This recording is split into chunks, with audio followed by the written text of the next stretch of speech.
wherever you may be watching this transmission.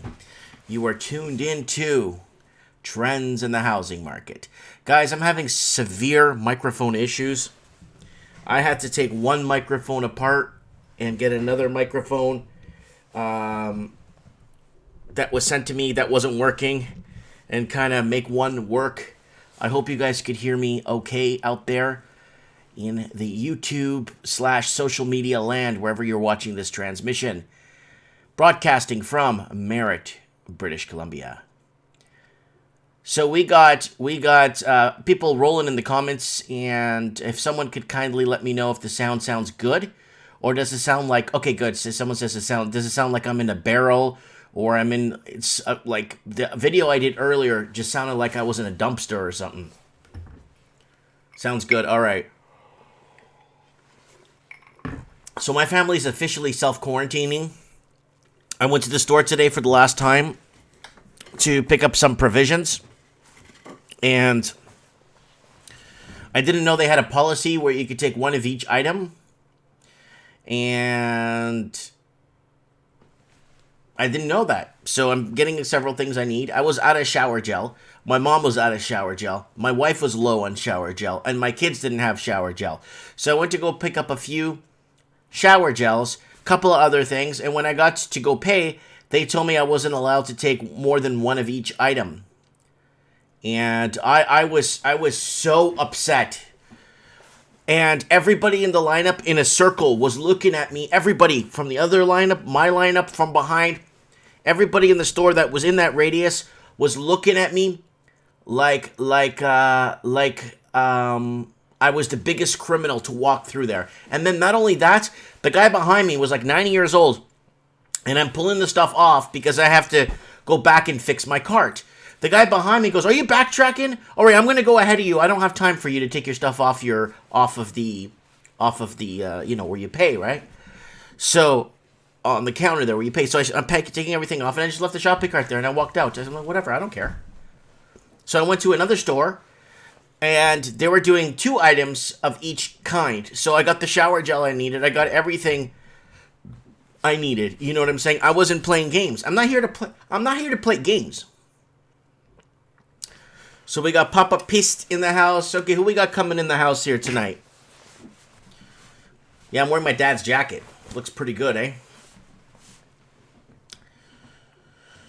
Okay, Damn Slacker in the house. Papa Pissed. GC in the house. We got Adam Humond in the house.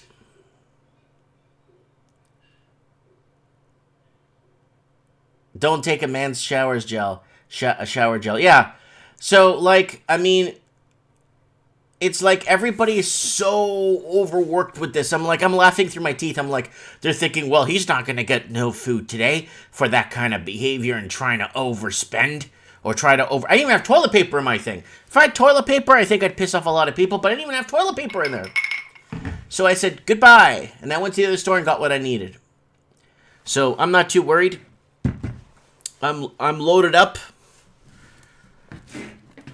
And lock and stock, ready to go. So we got Owen in the house. We got Red Pill Millennial in the house. We got Matrix in the house. We got Damn Slacker in the house. Everybody's starting to roll into the Trends in the Housing Market show. I want to thank everybody for taking the time to come out and be part of this and find out what's happening in the housing and how it's relating to economy, layoffs, all kinds. So we're going to get into that tonight. We got the Skype open tonight. And yeah, crude oil's dumping big time. We got a lot of people. I'm just trying to see who's in the chat here, ready to go.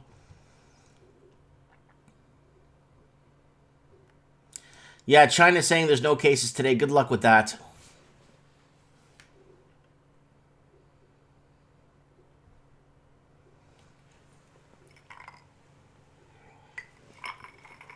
Trends in the housing markets. Guys, remember, it's Wednesday nights. Trends in the housing markets at 7. Mike in the Night's late. Yeah, Boeing wants $60 billion. Yeah, they're going to get it. because they need to continue bringing in, because the average Canadian is $200 away from going bankrupt. The average Canadian isn't going to jump on a Boeing flight and go to New Zealand or go to Portugal or go to Russia. The average Canadian needs to bail out these companies so they can bring in more rich investors. Once the airlines go down, you could say goodbye to the foreign money. You could say goodbye because they can't come in.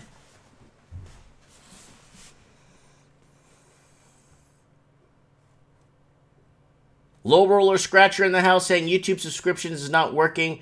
It's not showing your live stream. Yeah, it happens all the time.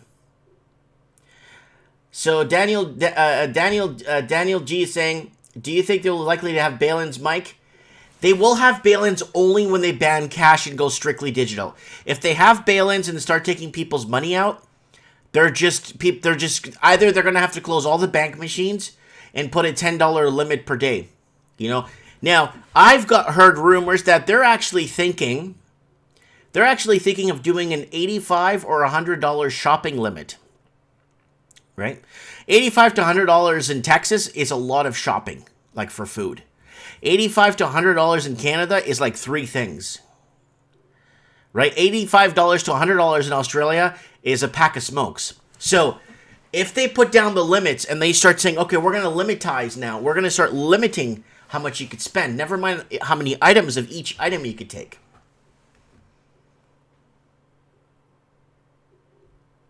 Red Pill Millennial saying the streets are dead here in the morning, 8:30, 9 o'clock in the GTA. I got a lot of people messaging me asking how come my store is closed. I want to go do some shopping, blah, blah, blah. And I was like, you know what, guys? I'm sorry, I've been in town for 3 years. Everyone knows I'm there if they need something, And I decided, I'm going to self-quarantine. I shut down my eBay store. I'll restart the eBay store. The last thing I want to do is ship something out on eBay, and then after the mail stops, or they decide to stop the mail, then I'm screwed. Then my stuff is part way. Guy wants his stuff. I can't provide it to him. So I shut off all basically essentials like that. The only thing I'm doing that's going out is YouTube. YouTube's the only thing that's being broadcasted out of me now. Nothing else.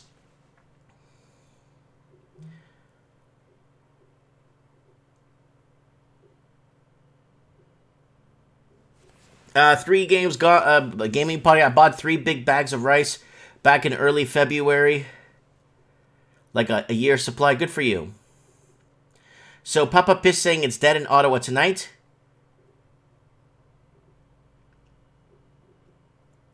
And we got gang violence is way down.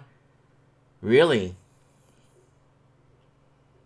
Lots of stores and restaurants are closed. GC, shopping limit idea is great idea. Too many people freaking out. They need to grow up and be realistic about the crisis. Yeah, no, I have no problem with shopping limits. I have no problem with that.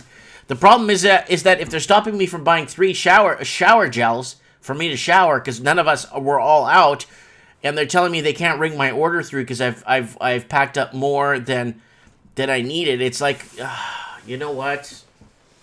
Yeah, that's not gonna fly. eBankU in the house. I haven't seen him in a while. eBankU, I remember that day that Hong Kong and Japan were 2nd and 3rd on the list for COVID. Now Japan 17th and Hong Kong's way down even more. Why? It's because other countries are becoming more and more transparent with what's actually going on. All right, guys, welcome to the show. Sit back, relax, crack open a window. Take it easy. Take it easy. It's trends in the housing market.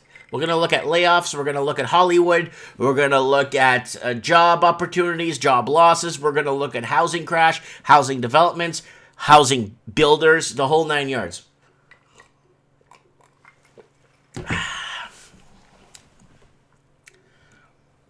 Yeah, Australia, Qantas, I got that. We're gonna cover that right now. All right, guys, let's do a quick channel plug before we start, guys. If you want to support the transmission, there's many ways. There's many ways to support us. Go ahead and join the channel right here if you can. All the links up top are here if you want to support me on Patreon. I got Patreon supporters still, and it's still growing. I'm on Instagram. I'm going to give you guys my Instagram if you want to send me some show tips. Send me show tips here if you'd like, guys. I'm also on Facebook if you want to message me. Look at all these people messaging me. Woo! All these people messaging me. Show tips. Send the show tips here to my Facebook. And you could also send me a tip on PayPal if you ever feel like you have too much money. Always send me a tip and support this transmission. All right, guys, let's move on to the bread and butter for tonight. Let's hit off. Here we go. So let's hit off with the Covey map before we go anywhere else. And we've been following one specific map. We've been the mainland China map here. Sorry, screw the mainland China map. Let's go to the big map here. This one right here. This one right here.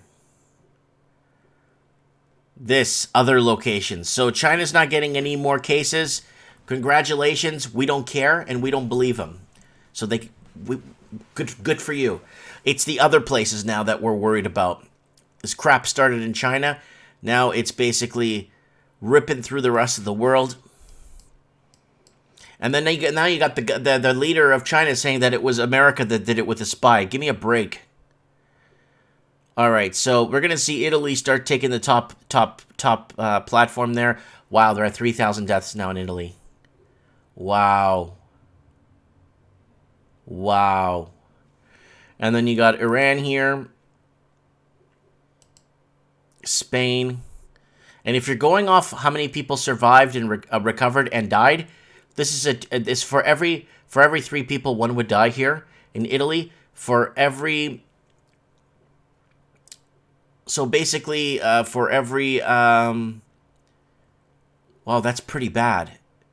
For every 5 people, 3 would die, according to this. So this ain't a joke. This really is not a joke. I'm talking about end results. More people are dying. And the France, let's look at France. See, there you go, 148 dead in France, 12 recovered. So I couldn't care less how many people are infected. I want to know who survived this and who's walking away from this. So... if you're in France and you get this, honestly, this ain't looking good right now. According to these numbers, you're dead. All right, enough scaring you guys. Let's go to Yahoo Finance. Let's go check the Australian markets are open for another 2.5 hours. Sorry, another 2.5 hours. The all ords are down 81.70, sitting at 4,917. The ASX 200 is down 66 points, sitting at 4,887.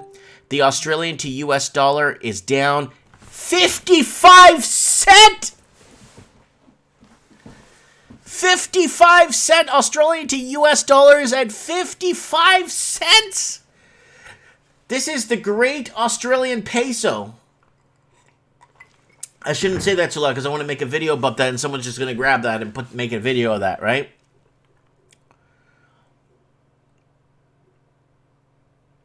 So here it is. 55 cents. Wow. At least Australian exports will look attractive. What exports? They don't do anything anymore. Woo! They sold everything to China. Woo! Okay, oil. At $22.46 a barrel, it's up $2.09. Who cares? Hip, hip, hooray. Gold, $14.48. Bitcoin at 9,000 in Australian dollars. That's going to be like 7,000 US. And Australian, it looks like the New Zealand dollar might surpass the Australian dollar. Wow.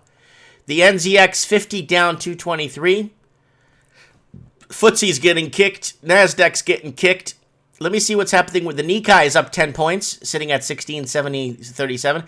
The Hang Seng is just nowhere. It's at 22.29. It's at 0%, no movement. It's at 22,291. They must have halted trading. Dow Jones down 1,300, bringing it below the 20,000 threshold. I think it was after Trump became president, it started to take off from the 19,000 threshold. 18 or 19,000 threshold. So here we are, guys. Qantas, our friends over at Qantas. So all ground international flights and stand down the majority of 30,000 employees until the end of May at the earliest as the carrier battles COVID-19's devastating effects. So there it is. So airlines getting a $715 million bailout package.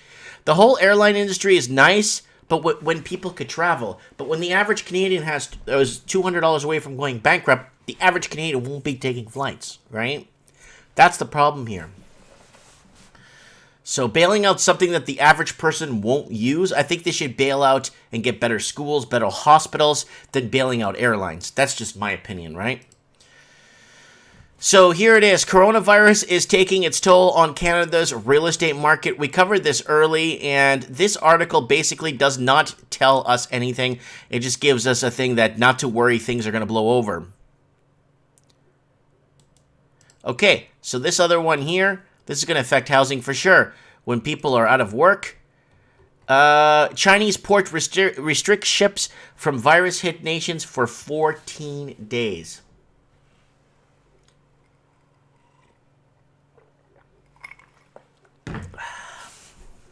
Interesting. Coronavirus uncertainty casts a pall on the March housing market.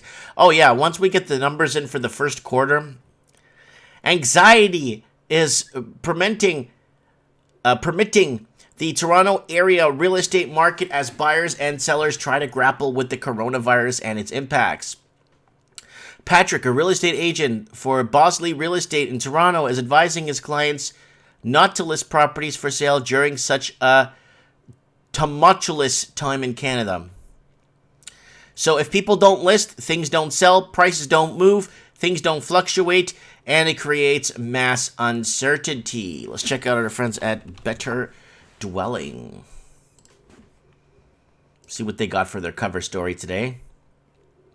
Canadian real estate sales. Canadian Better Dwelling wants to send notifications. That's fine.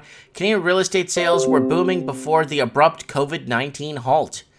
Woo! Let's see what's going on here. Canadian real estate sales were booming before the pandemic poured a bucket of ice water on it. Canadian Real Estate Association (CREA) data shows that sales climbed the most in years. Part of a big numbers due to the unusual slow start of the year, beefing up the growth numbers. The growth was still expected to be large before the coronavirus put an abrupt halt to the trend. Canadian real estate sales jumped over 40%. So here it is. We're not seeing anything after January 2020. So here it is, guys. We're seeing the uptick, but we're going to see a huge change coming soon, guys. Trust me on this one.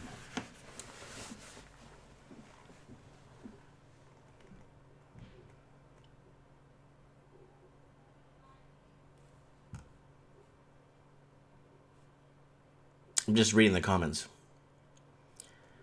How far would it go? How far would it go? GC is saying, what we are facing at the moment is a global shift and change. Say a long goodbye to over the inflated asset bubble. House prices across the Western world are over and done.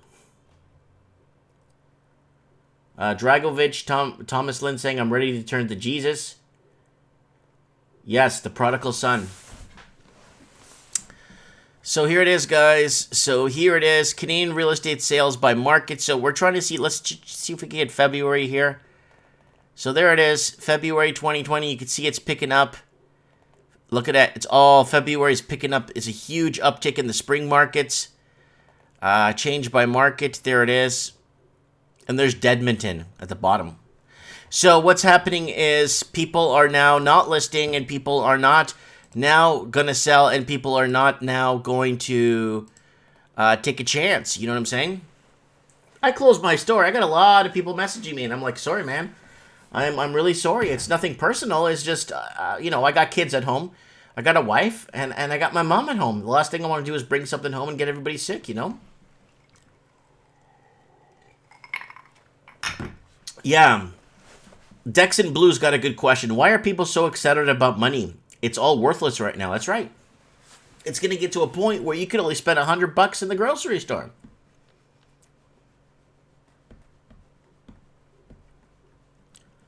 And Papa Pist is saying housing will skyrocket, government will purchase equities at insane rates. Yes, and we could go into hyperinflation mode. That's correct. There's nothing stopping that. All right, here we go. Real estates. Will there be another housing crash similar to 2008 amid the coronavirus 2008 coronavirus pandemic? Well, here's the idea, guys, here. The idea is, here's the historic data for mortgage credit availability index. It ain't looking good, right? And that goes back from 2004 when we built that bubble, and then boom, that's in the United States, right? Here's the annual house price appreciation. This is the last 6 years. The last 6 years leading up to the crash, and then this is the last 6 years. So these are somewhat above average numbers, somewhat above. Should be around 1.5, 2.2, 3%. Housing should go up and hedge with inflation, kind of keeping the price of housing up, and then and price of housing should be hedged also with wages, what people averagely make, right? So unless people are making in 2017 it got a 6.4% raise and then a 4.8% raise in 2018, then you know it's adjustable, right? But that's not what's happening, right? Here's the months of inventory of homes for sale. 8.2 in 2007, 8.2 months of inventory, and then you have 3.1 today. And then percent of median income needed to purchase today, 15.5% in 2006. You need 25% median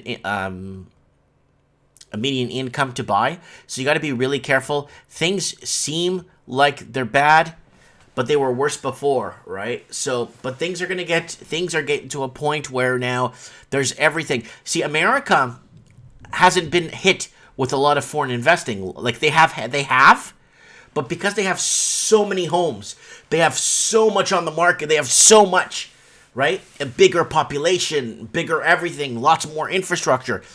It's like taking the UK, Canada, and Australia, and New Zealand, and maybe South Africa, and making one country.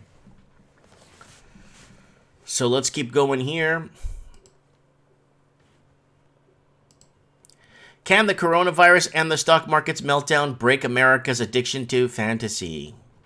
That's actually a pretty good one. If it would be one thing if America's corporations have been producing incredible amounts of real wealth we need now, say hospitals with huge negative pressure isolation ward and factories across the U.S. that can quickly churn out COVID-19 tests, ventilators, and vaccines. It would be almost as nice if they'd been spawning invention after invention, curing Alzheimer's, decarburizing the economy, and turning ocean water into something we could drink. But nothing like that has been happening. American productivity, the most important factor in increasing economic well-being, has been growing quite slowly. In general, the stock market had been careening further and further out of whack with the underlying real economy. It's just been a financial bubble like the housing bubble that led to the Second Great Depression a decade ago, or the dot-com bubble before that. Individuals can get rich during bubbles by selling to suckers, and those holding the bubbly assets can feel richer than they are until the bubble bursts. But bubbles can't make everybody richer no matter how much the president tweets about it. That's true. Bubbles can't make everybody richer. Oh, we got Gary Medeiros in the house. We got Gary Medeiros in the house there. My man Gary Medeiros in the comments.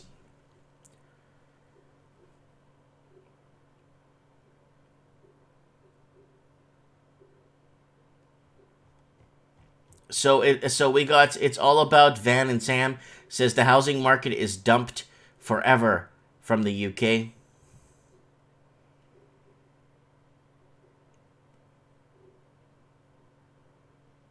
So Jay Smith saying Trump won't deal with China until they give more concessions.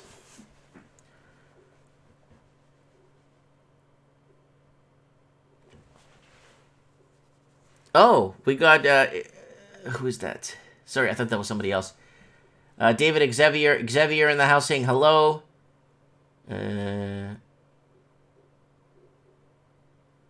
Red Pill Millennial says Kevin Thompson has not been here in months. No, Kevin Thompson said he was gonna go to like, I think he was going to Atlanta or something. He never came back.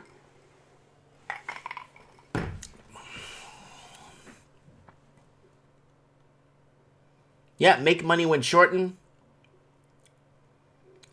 Does anyone know why the U.S.-Mexico border is still open? Well, you see, I think Mexico is not at such a high risk as Canada is. Canada's a higher risk than Mexico. Like, I'm talking leaps and bounds.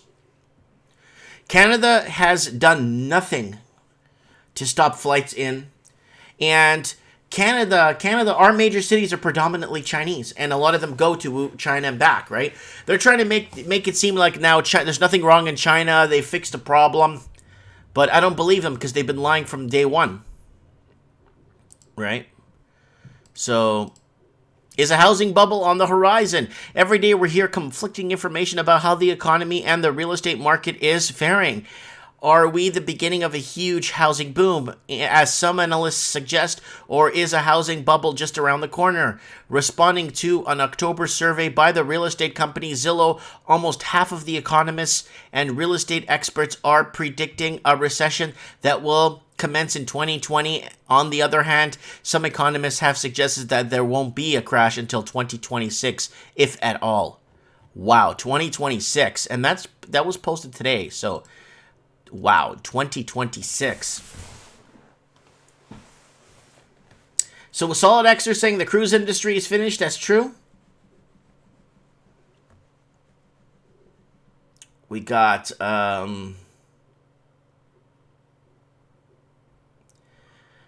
X is Mexico is less than 100 infected and 4 times the population of Canada. No, see, the thing is, Mexico, even if it spreads amongst their people, they don't have a lot of like people coming in into Mexico from the main area, from like the main outbreak area. Keep that in mind, okay? They come from Italy, then it's been passed on, and sometimes when the virus needs to reciprocate or reprogram into another how it moves on to different people, things change, right? So, and we got, I think in Canada, in Western United States and New York, most of us major Australian cities and New Zealand cities and UK cities, they got a brunt of that. They got a brunt of especially because of that Lunar New Year. Someone saying, Mike, you should buy yourself a cruise ship. No, it's okay. No, I'm not buying a cruise ship. Persuado Scientist is saying, doing the opposite of everyone else in a crisis will usually gain you big time. Yeah.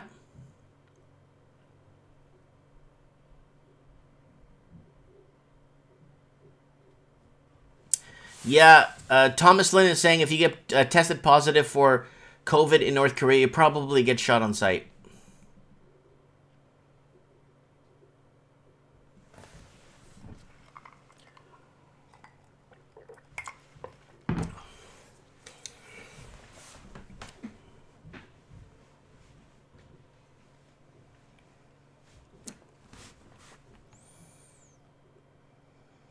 Yeah, New York is getting 500 cases every day. Guys, like I said, this is a week-by-week situation. Wait 2 weeks. Wait a week and a half now. I've been saying 2 weeks for the last 3 days. Wait a week and a half. Next month's housing market report is going to be absolutely brutal. The latest housing market index readout shows stalling sentiment, but housing sentiment researchers collected the data before March 4th, so next month's print will show the worst effects of COVID fears. Wells Fargo Housing Market Index revealed a weakening sentiment among home builders and prospective new home buyers, but the report, created in association with the National Association of Home Builders and AHB, shows an incomplete picture of the COVID effect. So, we'll be getting numbers until next month. All right, what is this? CNBC. All right, next. I have to turn off my ad blocker. All right, so they could show me spandex underwear here on the side, or let's see what they show me here. What is it? Oh, it's a car. Ooh. Looks like a Porsche. All right. Covey layoffs, Marriott, Danny Meyer restaurants join the list of companies shedding jobs due to the pandemic. Top line, as the Covey pandemic wipes out market, closes schools and colleges, suspend major conferences, sports leagues, and cultural events, as well as upends the travel industry. Businesses losing out on cash flow have started laying off workers. Marriott International, Denny Mayers, Pebblebrook Hotel Trust, Compass Coffee, Eat Well DC, Minnesota-based cabinet maker Laura Ashley, British Homewares, Dixon, Carphone, New York City bookseller McNeely Jackson, Portland, Oregon-based bookseller Santan Lee, the Circuit of the Americas, Scandinavian Airlines, MGM Resorts, Las Vegas Review-Journal says that Caesars Entertainment Corp. Also had begun Covey-propped layoffs. Kimpton Hotel, SoftBank-backed OU Hotels, Norwegian Air, Scandic, the largest hotel operation in Europe's Nordic, at least 50 employees of the Music and Culture Festival, union leaders at General Motors plant, the Port of Los Angeles, Christie Lights of Orlando, HMSC host out of Seattle, travel agencies in Los Angeles, aid workers in Las Vegas. Watch for if any U.S. airlines end up laying off workers. Delta Airlines said Tuesday it will be cutting flights and freezing hiring. American Airlines is also cutting flights and delaying training for new flight attendants and pilots. A big number of 18%, that's how many Americans say they've had their job cut or hours reduced since the COVID crisis hit, according to a poll. Wow.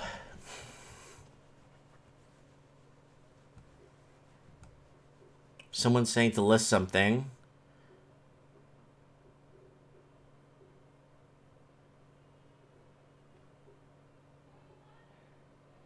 So, guys, if you can, stay away from ibuprofen to fight any infections or anything. So, huge layoffs there. Virus-driven mass worker layoffs could soon require notice.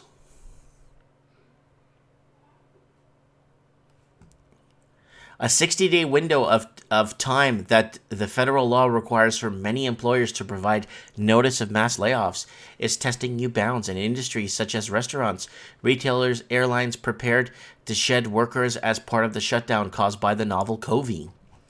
So we're going to know what's happening, guys. We're going to know what's happening because China was lying to us the whole time.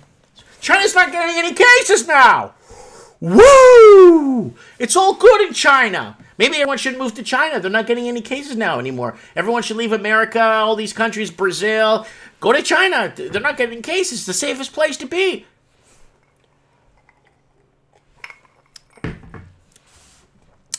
Restaurants, workers living tip to mouth.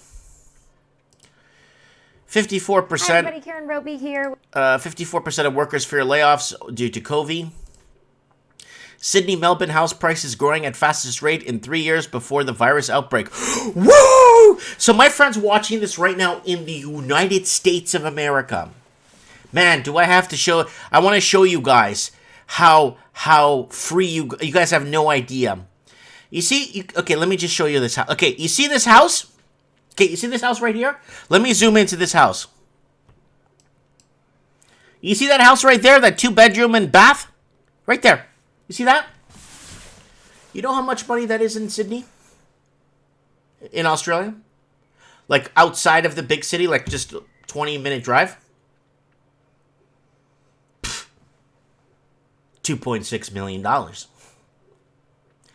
you know how much that house costs 1 hour south of Atlanta? 40 grand. So that's $2.6 million. You need to make like 300 grand a year just to live. Because the price of food's so expensive, everything. I'd rather be in that house 1 hour south of Atlanta, okay, off of I-95, 1 hour south of Atlanta, and work minimum wage and buy a house for 40 grand and not have to be so stressed out. Oh yeah, I would. Hand to God, I would. Then get this house and then have this overstressed job and being threatened to be laid off every 2 seconds. You fart funny.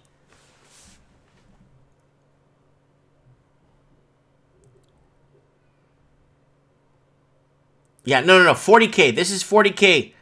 1 hour south of Atlanta. Don't make me pull it up. You make me pull that up. You want to make me pull it up? All right. Let's go 1 hour south of Atlanta. I'll find you a house like that for 40 grand. And I'll find it with a pool, too. Don't make me bring stuff up. When I start bringing stuff up. All right, let's go to Atlanta. We're in Florida now. Let's go to Atlanta. Atlanta. 1 hour south. I-75. I said 9.5. I don't know why I said 9.5.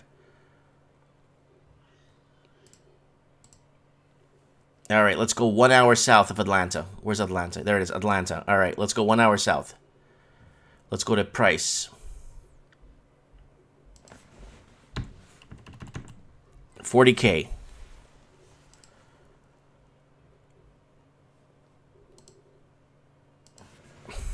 We'll put 90K because it needs two numbers. Here we go. Here we go.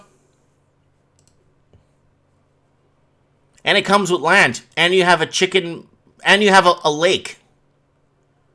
2 bedrooms, 1 bath. 1 hour south of Atlanta. On a lake, too. $42,500.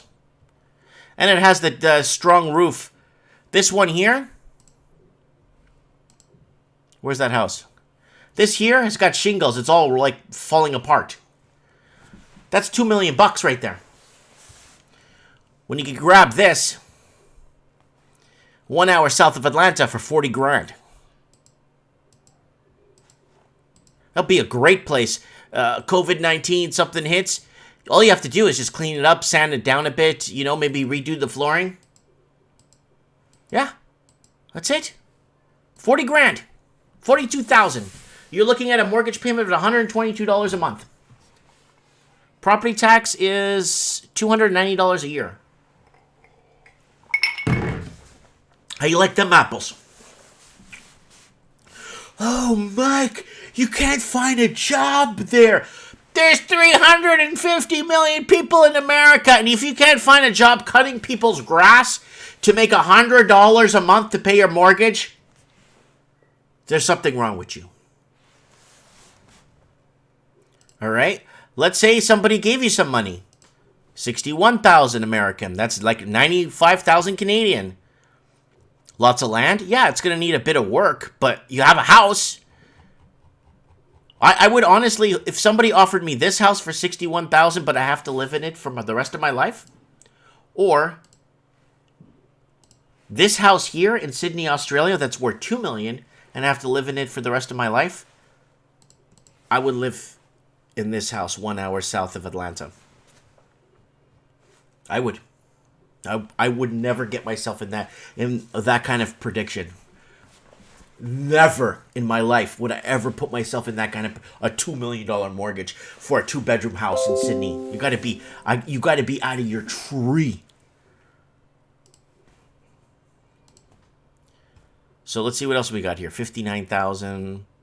Oh, here we go. 3 bedrooms, 2 baths, a little bit bigger, 78,000. You're looking at about $200 a month for a mortgage, guys. So if you can't go collect cans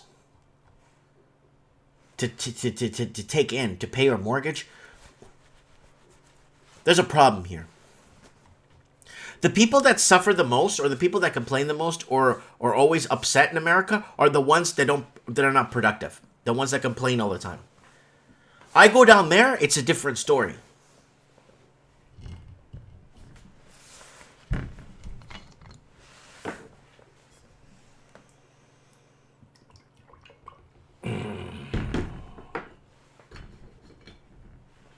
Put a cowboy hat on, Mike.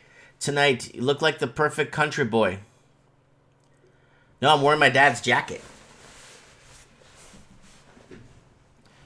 But Dad had this jacket like in I think it's like 1979. He had this jacket. Okay, you want something a little bit more up? You want something in Jackson, Georgia? Something actually like where there's like lots of work and stuff? Well, here you go. Here you go. There you go. How much is this thing? 79 grand. 230 bucks a month. So let's get back to what we're talking about. So I just wanted to show you guys.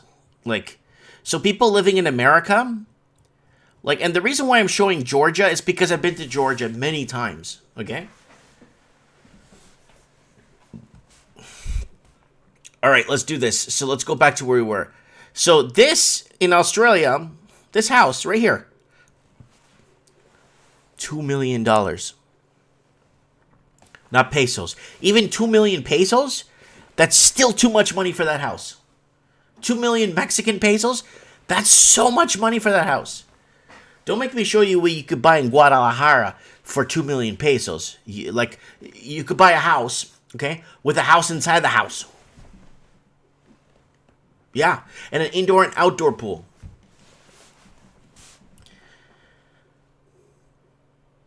Where is the best place for up and coming in Florida? I'm going to tell you guys, and I've said this before. This is from Mike Martians in the comments. Ocala, Florida. I really like, that was one place, if I had ever had a chance to live in America, I did do my, like, apply for a permanent resident in America. I got a company to sponsor me, a big company to sponsor me. Then they had to put me through this 3-month thing to make sure I wasn't stealing an American's job. I did everything by the book, and then I went to the interview, and they said, we're not looking for your kind right now. So I'm like, damn, man. So, yeah. So you want to go here. Up and coming in Florida, you want to go to Ocala. There's Gainesville. Ocala, right here. This, guys, I'm not kidding. You want to go to Ocala, Florida, right here. It's just northwest of Orlando. It's beautiful weather all year round. It's above 20 centigrade. You want to go here. Look what you could buy in Ocala. Take your pick. Look at all these homes. I still have it set to 70 grand. Look. Look. 2-bedroom condo in a gated community. Look. 78 grand. 2-bedroom, 2-bath. 1,000 square feet. You're looking at $196 a month. Strata. $163 a month. That includes electricity and water. There you go. I don't know. I got something about Ocala. I don't know why. But, I mean, if you're on a low budget and you want to get started and you want a detached home, you don't want to get a trailer. There's lots of homes there. There's land for sale. Look, you could buy half an acre in Ocala, Florida. You could build a house. Let's see what else you could buy here. Well, let's go to a better price limit. That's too low. 40 grand is too. Let's go to 100 grand. Let's say to 200. There we go. There you go, 179. This is a nice little starter home for a family. 3 bedrooms, 2-bath in the cul-de-sac here. At the end of the block here. That's a nice place. I think Ocala is the next up-and-coming place in the state of Florida, in my opinion. Look at that. Nice neighborhood. You know, lots of oranges grow there. When I was there was lots of oranges there. So, just kind of throwing this out there for you guys. $179 for a home. Hurricanes, no, there's no tornadoes. And I went through Hurricane Wilma. I went through like 5 hurricanes, guys. It's honestly, it's wind and rain. It really is wind and rain. I went through a pile of hurricanes. Look at these houses. Look at this on Grand Islands.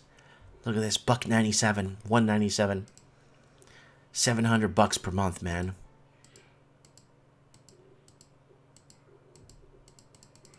A house like this in Australia, I'm not kidding. A house like that is like $2.2 million. In Vancouver, like 1.8 million. $2 million bucks. I'm not joking. All right, let's go back here. All right. Let's move on. Housing market strong despite virus fears. So again, Australia's organized media, organized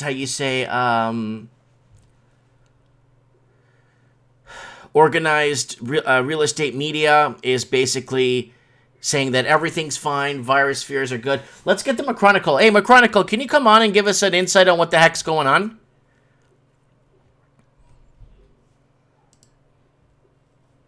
Coronavirus love updates, 140 dead in the U.S. Italy fatalities continue to soar.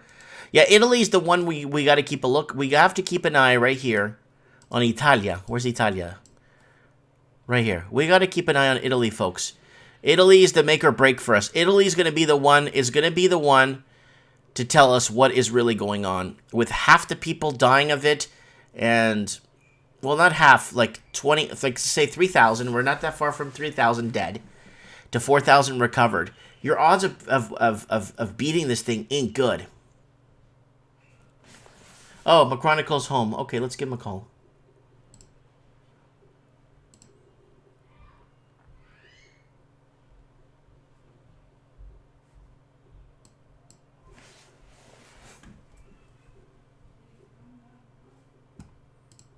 I'm not getting any connection here. Hold on.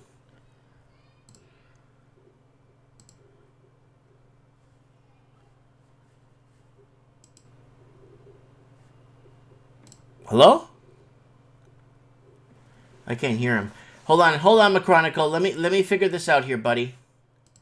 I had to I got my computer back because my computer fried last week, and I got to get my audio here fixed. Let me see if I could go to here. I can't hear him. Let me go to. Hold on, buddy. I'm gonna call you back. Hold on. I'm gonna call you back. Let me see if I can get this thing fixed here while I'm live. All right, let's go back. Okay, let's go into settings. Okay, audio, video. Okay, we got my video working. That's my other camera. Microphone. Yeah, default. Okay, that's fine. Microphone's working.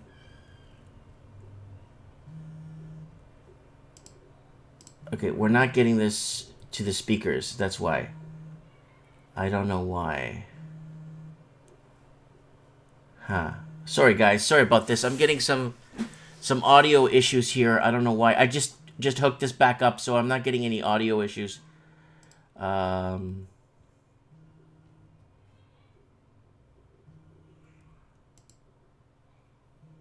I'm not getting any audio here from my... I got it. That's why. No, hold on.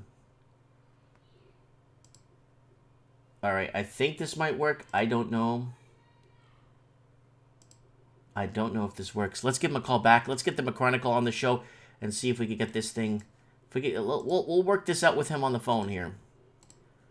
Here we go. We got it.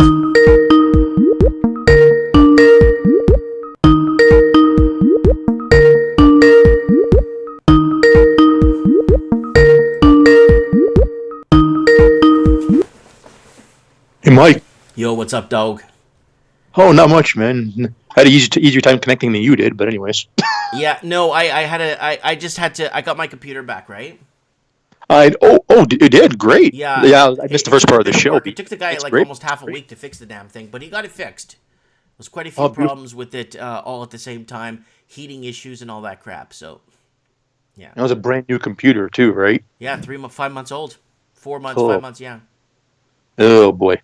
It happens. Well, it's what happens when you deal with stuff, that are, I don't know, it is what it is, right?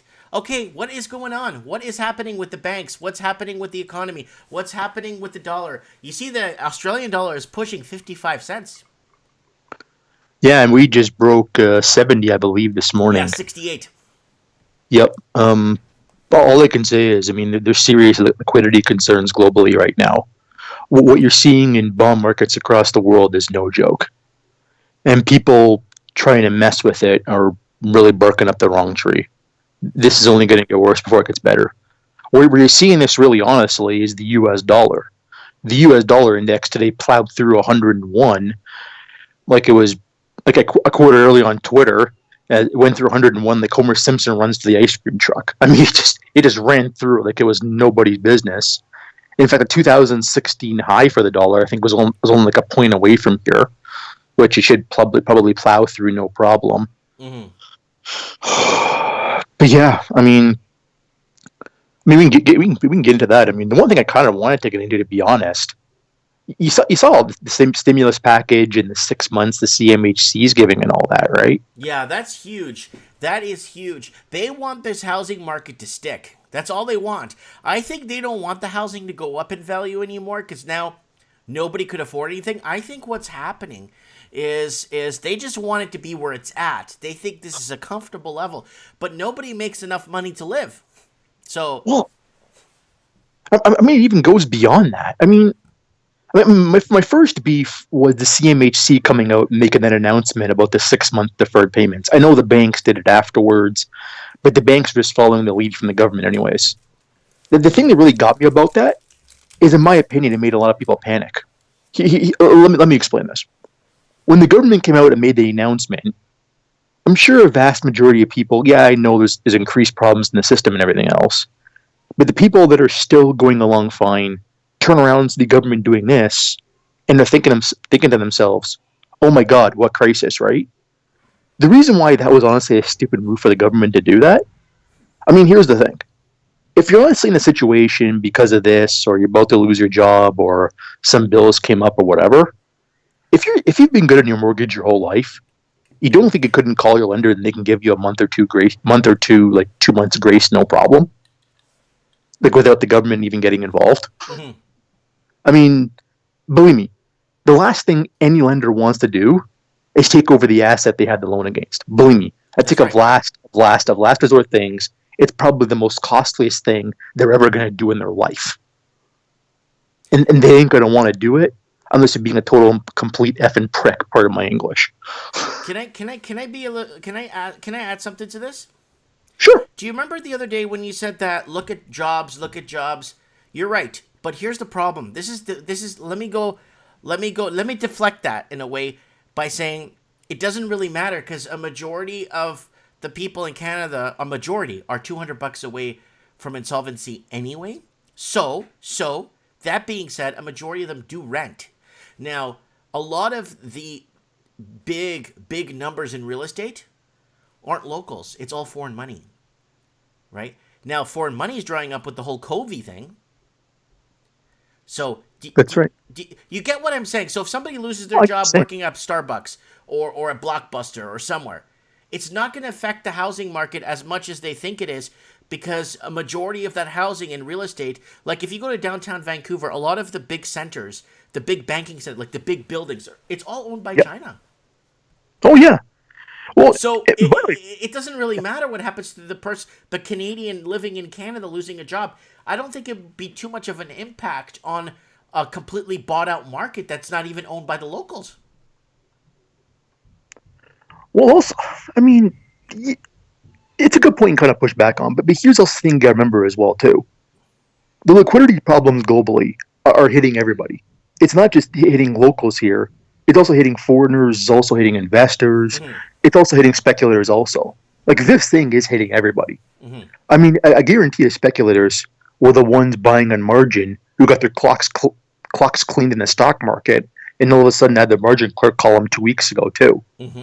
So I mean, there's a lot of that going on also.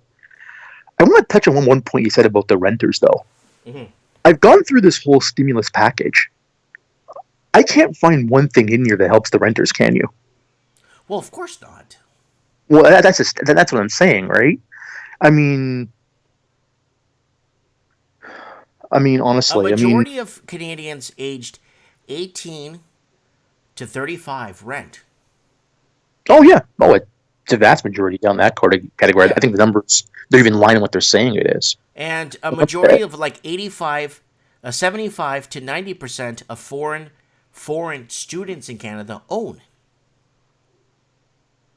Yeah, and Merry Christmas. oh yeah, Merry Christmas, Happy New Year, and Happy every other There holiday you go. possible. We sold out. We I, sold out, buddy. Oh, listen. We we sold ourselves out years ago. I'm not going to disagree with you on that. I mean, it's one factor that's definitely played into it. I'll tell you that. I mean, but as far as the renters go, as far as that stimulus package goes, I mean, yeah, there's a lot of tax deferrals and everything else in there. But how many people right now are sitting there worried sick? For a lot of reasons. One, there's a lot of workers who don't get sick leave, who right now have to stay at home because of some mandated government closure of whatever business they were in. Mm-hmm. So they're going to get hit extra hard. And the And then of and course hold that on. Let's take one teensy step back. Let's talk about a server in restaurants. Okay, I spoke to a guy that I know of him. I know him very well. I've known him for years. He works as a okay, server in a restaurant, and he has a degree in engineering, yep, and he can't get a job. He's tried really hard to get a job, and now he's been in the restaurant server for like I don't know, like 4 years now. He's paying down his student loans of a course or a degree he got that doesn't mean anything, and then now he said he's getting laid off this Friday is his last day. They're letting him know, and he's got student loans to pay. So basically, he has the mortgage but doesn't have the house because and he rents, and he told me a little secret today on Facebook, messaged me, and told me that everybody that works there as a server all have a university degree. All of them. oh, So wouldn't shock this me. is not good, especially if they have student loans to pay back. Oh, I mean, if you don't act for these people, it doesn't sound like we're going to. We're going into a societal depression. There's really no other way around it. I mean, if they're without jobs, any longer than say a month, expect to see crime increase right across the world and Not unless they homelessness. And put everything under lockdown, or if they put things on lockdown, they actually do how in Illinois. Oh, since you're on the phone, since I'm talking to you, what do you think of that new bill? I meant to say martial law, but let me ask you, McChronicle, what do you think of the new bill that in the state of Illinois, where they said basically they passed an executive order last week allowing them to stop the sale of booze, stop the sale of weapons, stop the sale of ammunition, and they could repossess people's private property, all in the name of fighting COVID-19. yeah, no words can describe how crazy that Yeah, we're is. gonna take your house now to help COVID-19, and that's an Yeah, executive order, yeah, we'll take everything you have and you're out in the street. So bye bye. dude. I think That's scary. that's If they basically announce that's. something like that, what are you supposed to say to that? You told me that now, and I'm speechless. I don't know what you say to that. Honestly, I remember hearing about the law, and I remember I think you reported on it a couple. I think it was around the time it came out. I remember you did a video on that, and I I was did do a like, video on that actually last week. I couldn't believe it. "That's right." We're gonna take Yeah, your house, and this is gonna save us from COVID. And you know what the sad part of it is, Evan? There's actually some people out there that believe that will work. yeah, that has about as much chance of working as nothing. Yeah, it won't work. I'll just literally be honest with you on it. That something like that would never work.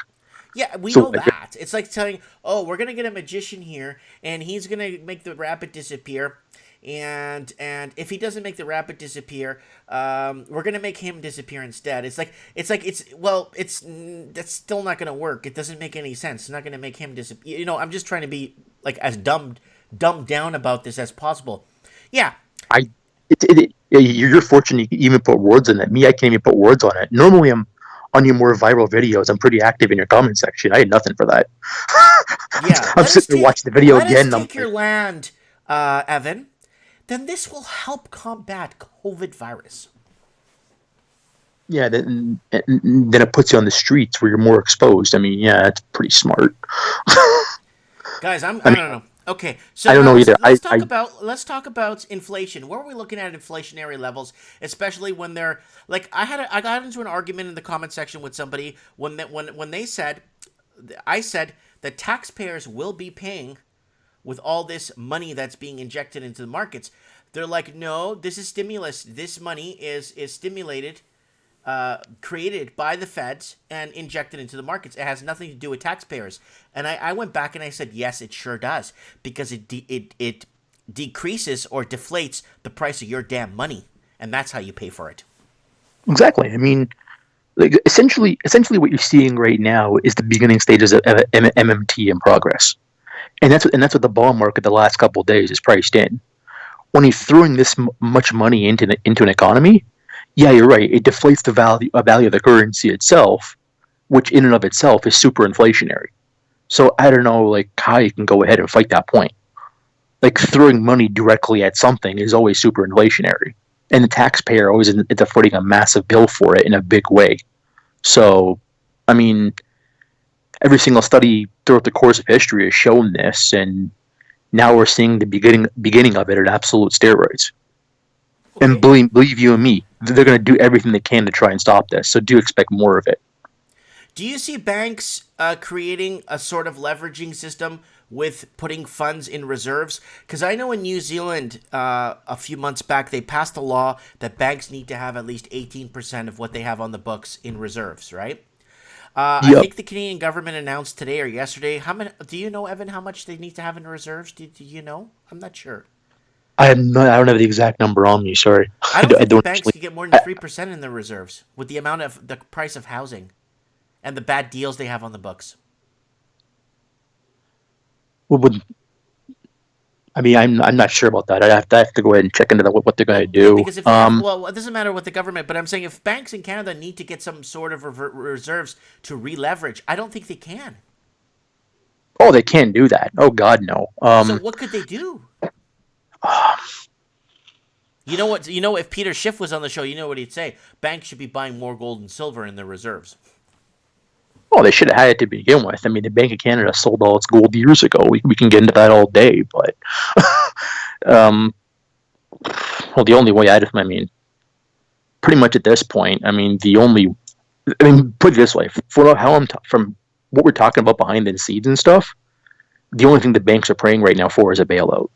That's really the only thing they're praying for right now, and that's really the end game for them, and the only end game they really care about. Reserves, everything else, they couldn't care about none of that. They Mm-hmm. just care about a bailout, and that's it. Because there's serious liquidity problems out there, Mm-hmm. and they know they have no way around it. Okay, let me it ask you this one: do you think it's fair that the Canadian government bail out airlines with a majority of Canadians $200 and a majority of Americans $168 away from being totally insolvent? Why would they bail out airlines when it's not the average person that's using them? It's just wealthy people coming over and buying homes. You know well, what I'm saying, never. right? I mean, no. I know what you're saying. I mean, Yeah. So in the common and person also doesn't airlines use historic. airlines. The common person is barely paying his cell phone bill off. They're not jumping on a plane and going to New York City. Well, it's not even that. I mean, airlines are the worst operators of capital that there ever was in existence. I mean, this history has always shown this. When they should be hedging, they should be investing more in their own businesses. All they do is take money, they go ahead and put it in the stock market and then buy back their own stocks. And then when a crisis happens or a recession happens, the stocks get killed, and then because they know they always get a bailout afterwards. But to answer your question, God no. Why the hell should government be involved in bailing out any private company, anyways? At the end of the day, companies bailing out private companies is socialism. Right. It's supposed to be free market capitalism we're living under, and then what they do is clearly an antithesis to that. So, I mean, I would answer the same thing for airlines as I would any other private company. Mm-hmm. Why the hell are we bailing them out? The garbage businesses, they got to go in the garbage bin. Sorry, it's a free market, baby.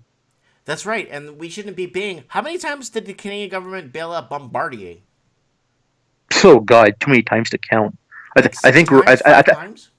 Oh God, I think at the end there we were bailing them out once a year. It seemed like.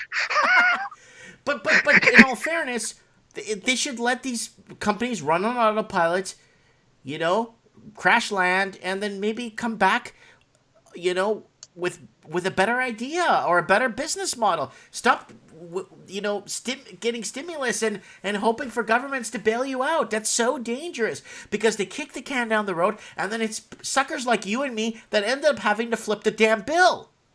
Exactly, and that's what happens every time. when you're getting and then again, of course, when you're getting your yearly bailout or yearly quantitative easing or whatever free money you're getting every year. I made a video like a year and a half ago saying all of it is like a drug addiction, and what the problem is once these companies get in on all that greed, it's tough as hell for them to shake it off. But you're absolutely right. They should be forced to adapt like every other bloody company in the world. But unfortunately, our government's too stupid to realize that, or it's by design. But whichever one you But want they to keep choose. saying they're saving jobs, but but the thing is they're saving I see them as lifeline jobs. They're just there on a lifeline, and it's not fair to the people that went to university and college and have to serve tables. Yeah, I mean, how many in competitive industries? How many more jobs do competitive industries create every year? I Well, mean, I mean, look at a monopoly versus a competitive industry. right. Competitive industry probably has 4 or 5 times the companies, and 4 or 5 times the companies easily have, say, 3 times the jobs. So at the end of the day, you're trying to save one company's jobs, but you're actually putting a hindrance on their growth than anything else. That's Whereas exactly. if you allow competition, you allowed free markets, more companies into the marketplace, more to the marketplace, etc., it's a better opportunity then for everybody. Because when opportunity closes here, you can go here. When opportunity closes there, you can go there, and vice versa. And it ends up being a great circle where we all evolve. Look at BMW. BMW went through a really big financial crisis back in the late 30s, and they Yep. resurged. They rebuilt the company, and they started making cars instead of airplanes. Everything has its own depth, but if you keep bailing out the same broken record and the same song and dance and the same song, it's not gonna. We're not gonna progress. Oh yeah, and ultimately companies die because of it too. Like the BMW example you just gave us a perfect example. Companies grow, companies evolve, companies move into different things. Technology, of course, evolves a lot faster now than it did 80 years ago too. On top of that, Hmm. which opens up other opportunities. And if you keep rewarding bad business models, you're not encouraging any of this. Right. So like, yeah, your example of BMW there has it exactly right. Your example of Bombardier has it exactly right. If these companies were forced to evolve on their own, one, the economy would be a lot better for it. Two, the taxpayer would be a lot better for it. And three, believe it or not, most importantly, the company would be a lot better for it too. Right. Right. Because in Europe they created in Europe they noticed that there was an untapped market of people that are not flying. And what Yep, they did was they took a bunch of old airplanes and they created Ryanair. that's right.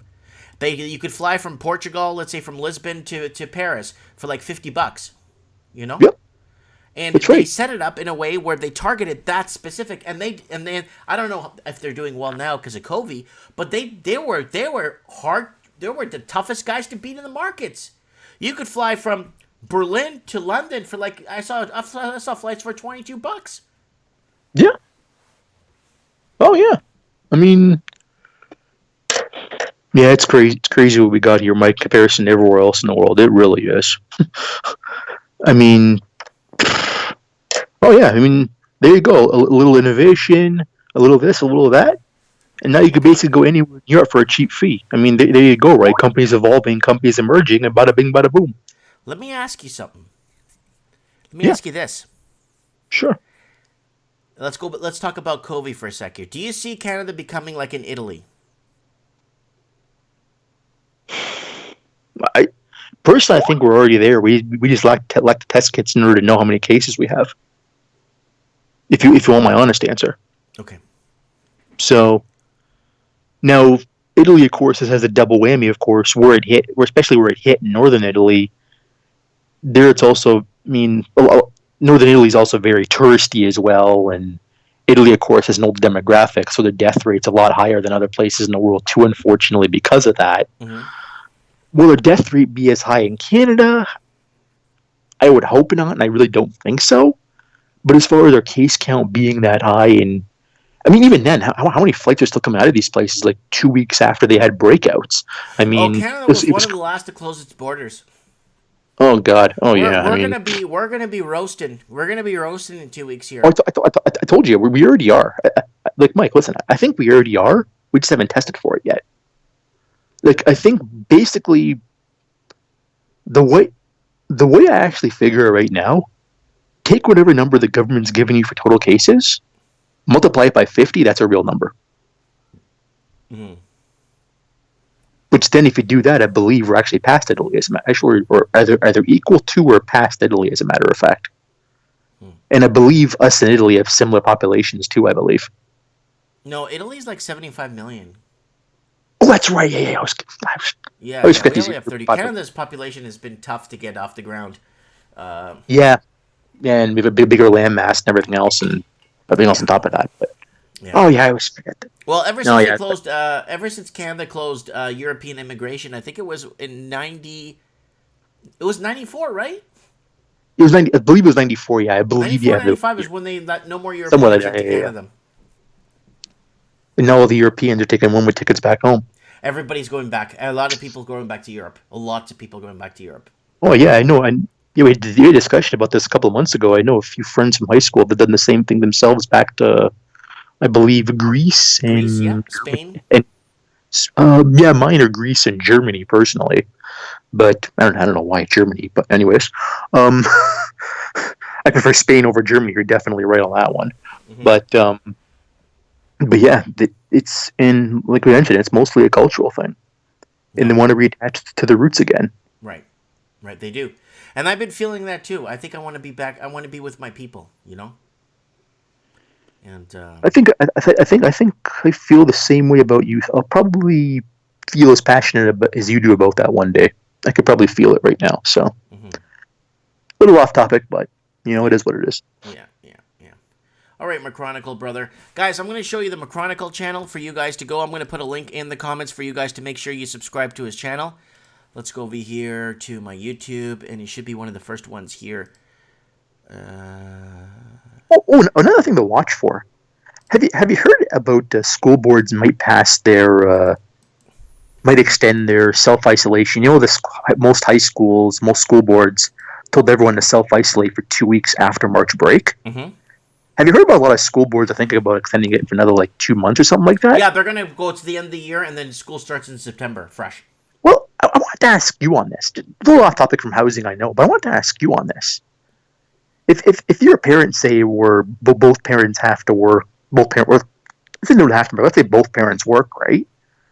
How the heck would you make that schedule work when the kids who are normally at school during the day are now at home? If you're both parents, how do you make that? If both parents work, how do you make that work? I Yeah. guess I don't have a family. I would never know, but I'm just thinking about that. The costs associated with it. Mm-hmm. That must be I never. astronomical. Okay. That's a very good question. That's a very good question. And to be honest with you, kids are gonna have to get home, lock the door, don't open the door to strangers, don't turn on the stove. Back like when I was a kid. Yeah, I Yeah. learned. I learned real Well, fast. listen. Me or you, brother, are a different breed than the kids that grow up nowadays, man. I don't mean any offense to the kids nowadays, but my breed and your breed are different from today's breed. I'll tell you that. Yeah. But they're gonna have to learn ultimately, yeah. Because I mean, well, if the kids are young, obviously, then it's an entirely different situation. But Yeah, dude. When I was in grade, I think it was grade 2, I started staying home alone. oh yeah, So well the I'm kids not at least kids at people least like have if I tech. didn't it was and I was in the city too, and it's possible, but lock the door, don't answer the door to strangers, be this, be that. Make sure you call me when you get home. Now with technology, parents could watch them on camera. You know what I'm saying? Oh yeah, that's also true too. It's a good point. Yeah, yeah. Because I was just thinking, heaven forbid, if one of the parents had to stay home, what kind of loss of income that would be for a long period of time. Oh Well, it boy. depends. What you do. What you do is you find out which parent's paying more in taxes, deductions from their pay, Yep, and that's then right. you could take that out. You could actually subtract that, and you might actually even not balance, but you might be in a better position than you might imagine. Oh yeah. Yeah. But so nonetheless, if one of the parents has to stay home, or if it's like a really young kid that both parents ultimately have to work because they're really busy for obvious reasons, and they have to go to like say a child care or something like that, it could end up getting really expensive. And yeah, there's actually it's actually more complicated than what it seems. Yeah, you're right. Yeah. But it's a case by case scenario, and people need to work it out. We're humans. Oh We yeah. work things out. Oh, oh god, yeah, 100%. All right, McChronicle, I'm going to let you go. And I want to thank you very much for coming on the show and making it happen. No problem, Mike. Anytime, brother. All right, take care. Bye. All right, that is Evan the Market Guy, a.k.a. the McChronicle, guys. Here he is, guys. I'm going to give you guys his link. Oops, let me refresh that. Go ahead and subscribe to his channel and be part of the whole scene here. There's a lot of little channels like ours, you know, they were just floating around, right? They're just floating around there, giving out information, kind of trying to, I don't know, just trying to make things better, man. Make things better than what they are. You know, that's all we're asking for. I'm not asking I'm not going out there and telling people to change water into wine. I'm just asking, you know, for something, I'm asking for anything for free. I'm just asking, hey, you know, anyways. I don't know. Let's see if Steve called me earlier. He was, I think he was in transit somewhere. Let me give him a call here, see if he picks up.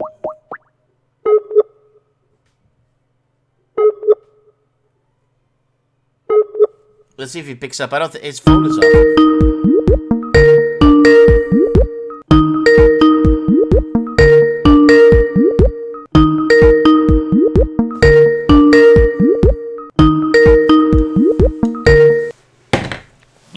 Here in the furnace is fine. Have a good night. Steve here. It's me, Mike Martins. Hey, what's going on? I just heard you talking to a customer telling the furnace was fine. Oh, okay. I didn't realize I answered the call in time. How you doing, Mike? I'm doing good. I talked to you a bit earlier, and I was eating with the family. But, if you got a few minutes to tell us what the heck is going on, buddy. Yeah, just give me 1 second here. Hang on. Guys, don't forget to subscribe to the channel. Please join the channel. Money is Oh, he hung up. Okay. Money is going to be worthless soon. Doesn't matter. Support me on Patreon. Steve! Steve, you there? Oh, he hung up. I'm also on Instagram. I'm going to give you guys my Instagram if you guys want to follow me on Instagram.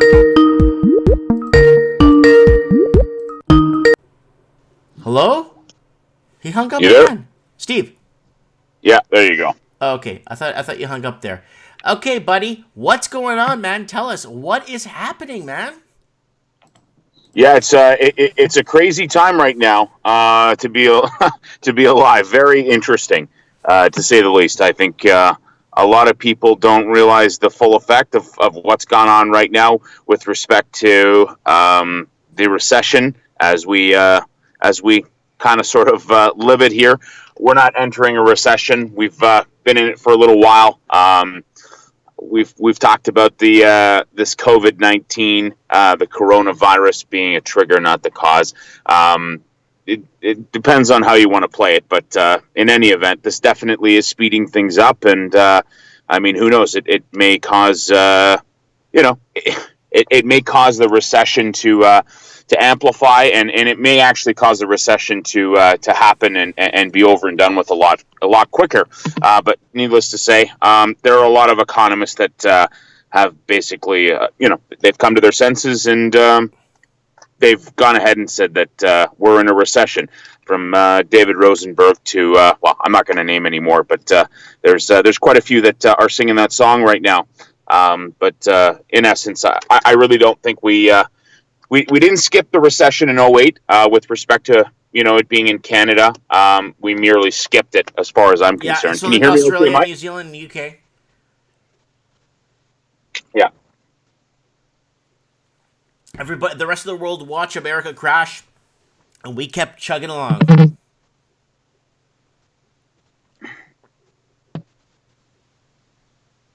Steve?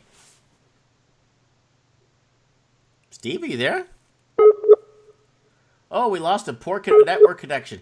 He's probably in the downtown core somewhere.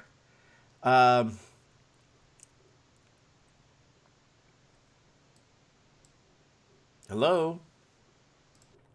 Yeah, he's getting poor network connection. I'm not sure where he's at. Let's see if he calls us back when he gets in a better area. Red Pill Millennial says, I started my prepper I started my pepper with my tomato seeds. We got the Raven. Freedom Prospector in the house. Hello? Hey there. Yeah, we got a bad connection. Yeah, sorry about that, Mike. That's okay, buddy. You don't have to be sorry about it.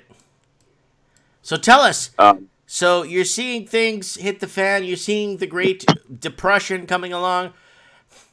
A lot of people are going to get this huge rude awakening in the next week or two. So what do you see the fears of COVID there? Are you seeing empty streets? I know you're in Toronto. Are you seeing the effect of COVID yet, or what? Oh, my commute right now is fantastic. I can get from, one side of the city to the other side of the city in what, 35 minutes? 40 minutes tops without using the 407.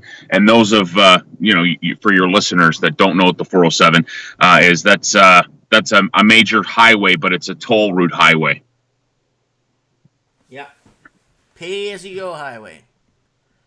Yeah, absolutely. But Mike, you're going to start to see listings spike if we haven't seen it already. I've actually seen it because I've been looking every day, and I've been keeping track. And I also have a couple of realtor buddies that, how do I put it this way? They're definitely pro market, but they're hunting for listings because they need to sell. And right now it was slow for a little while there, but.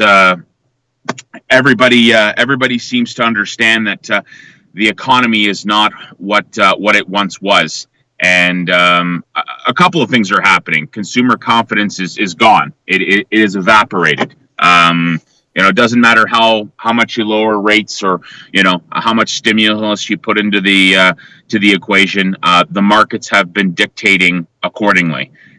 There is a mad dash for cash right now. Everybody wants liquidity. Gold's down. Did you see what happened to silver the other day? Yeah. Yeah, I saw that. Took a punch in the gut. Yeah. So, just overall, with respect to everything else, it is what it is. There's not much you can do about it. Unfortunately, it's as listings rise and supply goes through the roof. I don't want to hear another member of organized real estate say that we have a goddamn supply problem, because I'm probably going to lose my mind. Well, we don't have a. They're going to say that. You know that, right? Yeah, well, what they're going to say is we have a saturation problem. When everybody starts to list their house. Well, they're still going to say that there's a supply problem, even if every house is for sale. They're going to just tell the complete opposite of what's happening. You know how organized real estate is. That's right, but people aren't going to buy that. If they don't believe the government, they're not going to believe organized real estate. As it sits right now, a lot of people are going to have to sell their house. And get it on the market as fast as they possibly can, for job loss, for many other different reasons. The primary reason would be to sell your house because it's not going to go up in value anymore, and you probably didn't buy it for the sake of just laying roots and living in it. You were probably a lifestyler and keeping up with the Joneses, or the Martins, or whoever, but. At this point, if they don't make moves to get out of Dodge, the lender will simply do it for them. And make no mistake, there is a lot of B lenders out there, a lot of private money out there. They're not giving payment deferrals and payment vacations for 6 months. I spoke with Gary Medeiros about this. I've spoken with Evan the McChronicle about this, and a few others.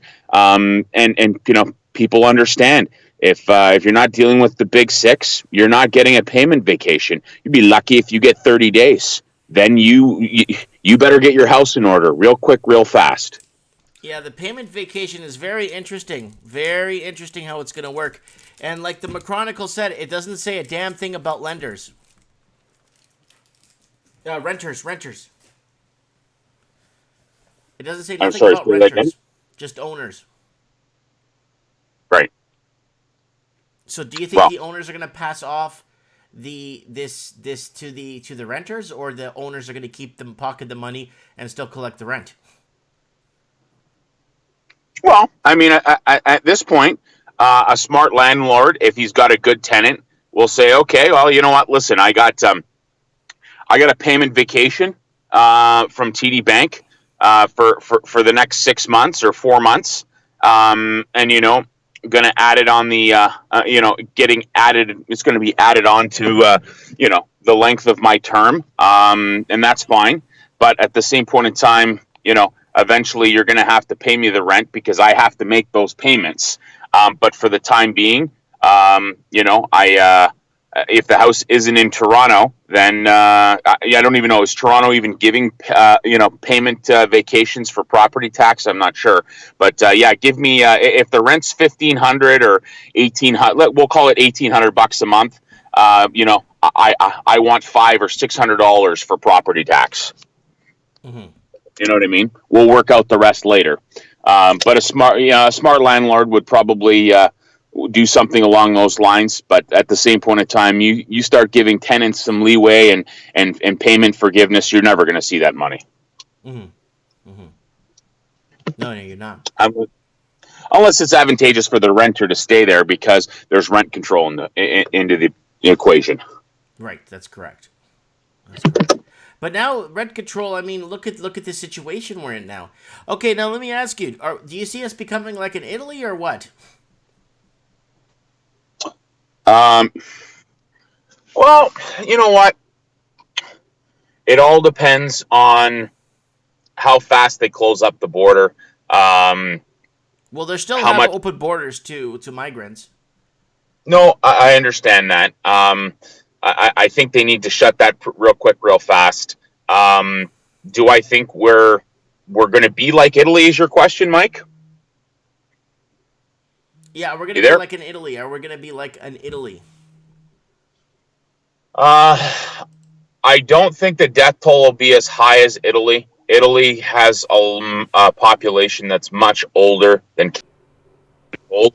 I think we'll be similar. I don't think it'll be as bad as Italy, but it'll be close. One could argue that we're already there and we don't even know. Yeah, that's the thing. That's what the McChronicle said. I think we're already there now.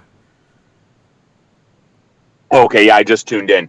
But in any event, yeah, I mean, who knows? It all depends on how accurate these test kits are, and what the data shows us, right? Yeah, the problem is we're still going off of what China's saying, and we need to get off of what China's saying because they haven't been telling us anything that we need to know. Okay. Well, exactly. Yeah, I mean, we got the McChronicle on, by the way. Oh, hey, Steve, what's up, buddy? Hey. How are you? What? Yeah, not bad. How you guys doing? Well, I called you Mike just like a half hour ago, but anyways, hello again, I guess. Yeah, I just wanted to get to your point, actually, what you said about what we were saying about renters and landlords and whether the landlords are going to pass their deferral off to the tenant if anything should happen or if they ever ask for it or whatnot. I mean, a big problem is. You also have to ask yourself, how levered up are landlords right now, too? And remember, most rentals right now in Toronto are running off of negative carry. So at the end of the day, if there's ever a slightest hit to the economy, there's actually a chance where if the tenant can't go ahead and pay, of course, when a tenant doesn't pay, it has to go to the landlord-tenant board so they actually don't get evicted right away. And they can say they can go to the board and they're in the place for 6 months, and it gets to be a whole mess right now anyways. So at the end of the day, if this recession is as bad as everyone's saying it is, and I've been on my channel for 2 years right now, I've been saying it's as bad as everyone's saying it is now, thank God. But anyhow, I mean, in that situation, landlords probably take a hit on that probably as well as anybody. Because not only are they renting it out at negative carry, now you're in a situation where the value of the property is no longer appreciating. Which means that leverage all of a sudden all comes to the surface and everything all comes to the surface all at once. Yeah, So I you just mean, described every single condo that's rented out in Toronto because they're always trying to show negative every year so that there's no tax implications. But the idea is, it's worth a lot more when you go to sell it later on. And if those gains have been evaporated, then there's problems. that game doesn't work, and that is coming to a condo transaction near you very, very, very soon. Simply due to the fact that it's extremely, extremely overvalued, and there are some pretty prudent, well-seasoned people that are in the mortgage business, real estate business, investment business, and we'll call them the over 55 crowd. They've been in it for 20, 25 years in the Oh game. yeah. Like Ron Butler, he Yep. gave a glass of shut up juice to Pasalis, just with respect to him over Twitter. There's Rosenberg, which is great. He called a recession and said a bunch of other things, and then it was actually put on BNN today, and an article was put on, and it was headlined, and an hour later, it magically disappeared. Oh yeah. It's gone. Yep. Him Oh yeah. him calling a recession. Oh We're yeah. in for, and I quote, deep recession. Oh yeah. And I mean, in this whole thing about liquidity, I mean, why does everybody think, oh, after the Fed and the BOC and every single central bank around the world has cut rates? Why? What do you think? Even after the rate cuts, rates like mortgage rates themselves are going up now. They're going up because Exactly. there's serious liquidity concerns around the world right now. Yeah, they have no The choice guys, but to price in risk. exactly. And where's the risk coming from? As I mentioned in my channel many times, people are now worried about their jobs. The banks now, and hence, because now people are starting to lose their jobs, banks have to price in a bigger risk. You are going to lose your job. You know why? We're in a recession. And that recession is only going to get much worse before it gets better. Every single sane model out there said in either the third or fourth quarter of 2020 we were going to be in a recession, and not because of this virus or without the virus or whatever. That did not change, and all the virus did was take an already awful situation, take a whole bunch of lighter fluid, put it on the fire, and let's go. Yeah, kumbaya. It's interesting to see other people's perspectives on it and how it all gets tied into one. Um, I'm 150% agree with you, Evan. I think a good indication is going to be how fast, in terms of how bad things are going to get from a liquidity standpoint, and then also from just a impoverishment or famine standpoint, if you will. People are going to go hungry shortly, and that's a big concern. So, Pretty Boy Lucky Sperm there really needs to get that money and that stimulus out into the hands of Canadians. Not now, but right now. And if it's not out by the end of the week, or Fine. beginning of next, we're going to have some serious concerns. Yeah, people got to keep roofs over their heads. People got to eat. People got to clothe their kids, etc. And at the end of the day, there's a lot of people who don't have access to sick leave that are sitting at home right now on a mandated closure who can't make any money. That's And right. at the end of the day, I mean, and all the, I want to look at that too. I wanted to ask actually Mike on this. Mike, you still there? Yeah, I'm right here. I'm listening.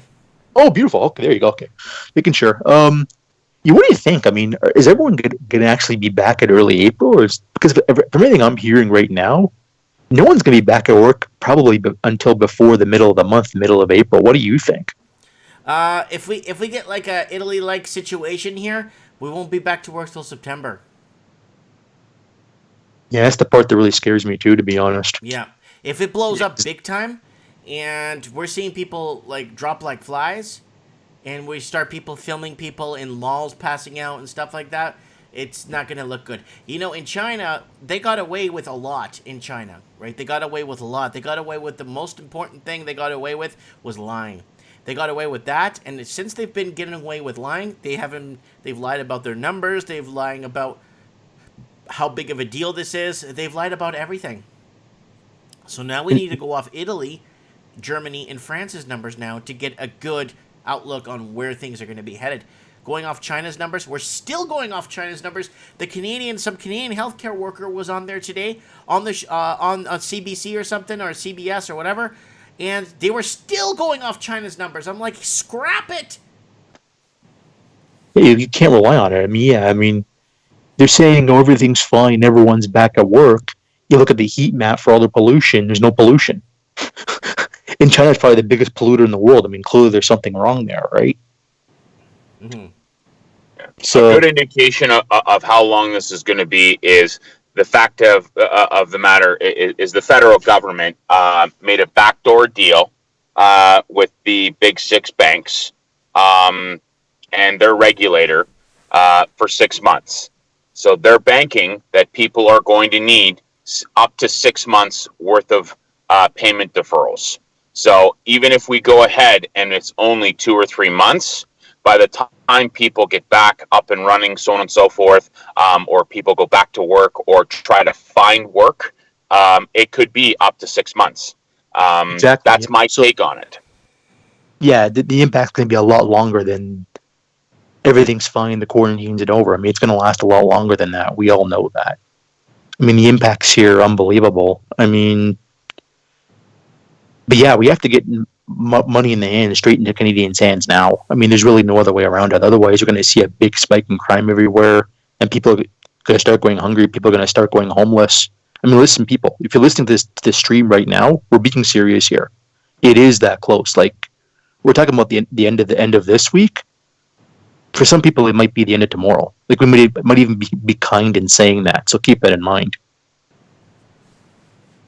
Yeah, and it also has to do. I mean, Mike, you got also have to understand too. I want to put this into perspective here. It's not just because of this virus. People's hard times have been happening for quite some time. We've been going or entering in this recession well before COVID-19 became a pandemic. So, I mean, people were already in arrears. People were already in a very difficult spot. Yeah, I've been putting it. Yeah, I've been putting it on my channel. I mean, the first arrears started in the first quarter of 2018, for Pete's sake. Yeah. So, I mean, at this point, Mike, I don't want to go into detail, too much detail, but I wasn't expecting this much of a spike. But in terms of securements and power of sales, they're not just spiking, they're going through the roof. Guys, there are people that have... We have a question here. Can we talk about hospitality workers that rely on tips? What's going to happen to those to tip workers? Well, that's a very, very difficult conversation to have. Yeah, that's a pretty difficult one, and yeah, we could be going on that for hours. Let's just say, not all of it exactly clean.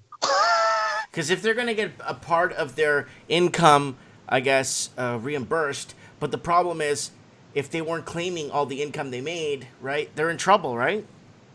Well, absolutely. To be honest, between all of us, I mean, we all kind of have an inkling in the stream that not all of that income is claimed. So, yeah, if that's what they're asking about in the comments, then yeah, they're pretty much going to be SOL. Yeah. Because I guarantee you, not all those are being claimed. I mean, that we know is a guarantee. Okay, there's someone else saying they heard rumors of 5G being installed in all the schools during the shutdown. Wouldn't surprise me, although I've heard nothing myself personally about that. I don't know if you've heard anything, Steve, about that, but personally, I don't think I have. At this point, I don't think that that's happening one iota, because I know somebody in the trades, and they were supposed to go ahead and do work at the school over March break. And regrettably, that's all been shut down. And also, to that point, even if we go back, even if everything says, you know, in 2.5 weeks, for example, when the kids go back, or they go back in September, whatever it may be, before any of those kids go back, any of them, every single school needs to be cleaned and sanitized from top to bottom. Okay, hygienists will be brought in, so on and so forth, and that will happen. It'll be done very quietly, but the school boards and everything else aren't going to take any chances, and they're going to probably pre-screen all of the kids Yeah, I one was going by to say one. test them. Yeah, go ahead and test them. Oh yeah, they're going to have to ultimately at some point. So we got Lobster Boy in the comments saying, watching the Canadian dollar, food will soar. That's a good point. That's a really good point. Food will go up in price. Yes, absolutely. Oh god. Yeah. Well, yeah. Food is going to go up in price. Oh god, yeah. Food. Yeah, food's going to be the big one. I mean, unfortunately, we have a weak Canadian dollar, and most food is, of course, priced in U.S. dollars. So at the end of the day, you factor in there's been about an 8% decline in the Canadian dollar in the last week and a half. That's all going to hit your grocery store pretty quickly, unfortunately, and I imagine in pretty quick order. Yeah. And and from the sounds of it this year, there's also a lot of farmers down in the U.S. Midwest. I mean, I talked to a guy, by the way, that he does a lot of the hedging for a lot of the farmers down there. Yeah. And their growing conditions aren't too good either, which is going to lead to even higher prices also for a lot of produce. So keep that in mind. So produce pricing is going to be, once again, through the nose this spring and summer. Interesting. Yeah, that's Yep. what we're looking towards, the price going up, price of the dollar devaluing big time, which it is. And, yeah. So 3 Right Games podcast is saying cities will burn. Do you guys see that happening? No. Well, I mean, you could, metaphorically you can say yes, but literally probably not. Well, but metaphorically in a sense, What do you guys think of the rationing I had to deal with today? I went to the store. I got a few items. My shopping cart was like a quarter full. It wasn't even filled. And everybody in lineup had one thing in their hand. Everyone has one thing, 2 things in their hands. Like, no one's buying anything. I'm the only one with the shopping cart buying stuff. Oh, and sir, you got 3 soaps. We're only allowing one item per person. Mike, couldn't you have bat your eyes, played with your hair, or showed some skin? You would have got more. No, They would have let you take just, the 1 item per item. So 1 item per unit. So I could get 1 milk, 1 this, 1 bread, 1. I have 4 kids at home. I hear you. No, I'm trying to make light of the situation. That's unfortunate. You know what they told me? That next week, starting on Monday or Tuesday, they might be doing $80 limits on anything now. Yeah. Yeah, that scares me. Yeah, if that is an actual fact happening in rural areas, that just means that the bigger cities it's gonna happen in the bigger cities sooner rather than later. I know I can't get any red meat right now at any grocery store. Yeah, same. Yes, I went to the No Frills in my area, and they're out of, forget red meat, they're out of a lot of things right now. I mean, you go around the store today. Fortunately, I only have to buy 1 or 2 things, but I mean, you go around the grocery store, there's a lot of empty shelves there right now. A lot of empty shelves and a lot of things. Yeah.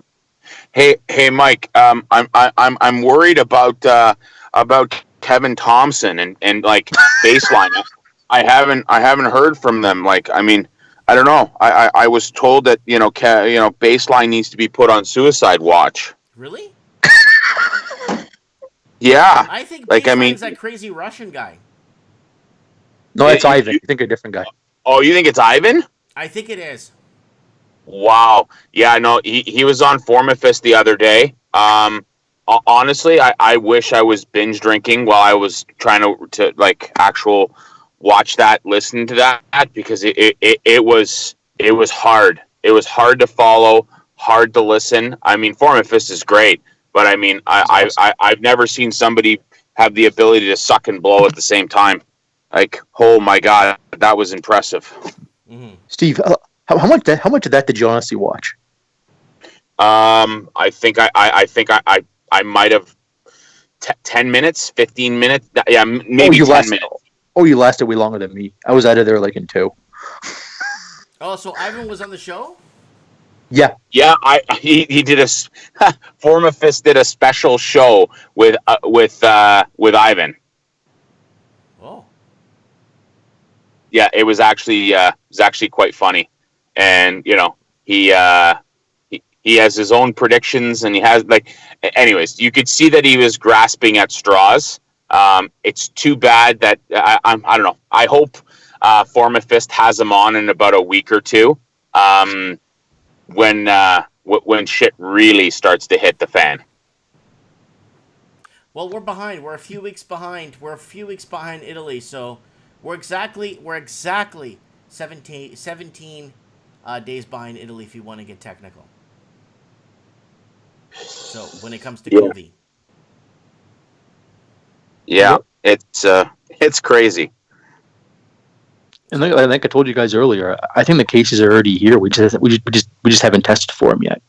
That's personally what I think. I don't know. I really don't know what else to say. I know that I've been fitted for a full respirator, full mask, because I know that we're now engaging in some of the COVID-19 outbreaks and stuff like that. So and yes, from a plumbing standpoint, it can be interesting. Literally detaching the fixtures, plumbing fixtures in its entirety, and it's actually quite cool. We actually put them in a tractor trailer, if you will, type of situation, similar to if you were trying to cure bed bugs, Mike, and they literally just crank the heat and cook the shit out of the porcelain. It's amazing. Mm-hmm. Interesting. Yep. Oh yeah. All right, guys. Any final No, I words? don't call it. Anybody final Yep. words? Well, how does this make you feel like as a human being, Mike? I mean, you haven't really said anything. I mean, Well, no, I'm just listening to you've you been guys. You rational. guys are bringing up some really good stuff to the table. I don't want to interrupt. You guys are doing a really good job here. Yeah, well, I mean, it's your show, Mike. Yeah, I mean, Mike's trying to be the anti-European, right? He's trying to listen, not talk. No, I'm kidding. Anti-European. That's right. I haven't heard that one in a while. Hey, we both know it, man. Don't worry about that. We both know it. I think all three of us in the chat know what I think. Well, Yeah. we're going to see what's going to happen. Try and come on Mike in the Yes. Night if you guys can. We're going to talk about more about what's happening in the world when it comes to COVID and economy, right? COVID and economy go hand in hand right now.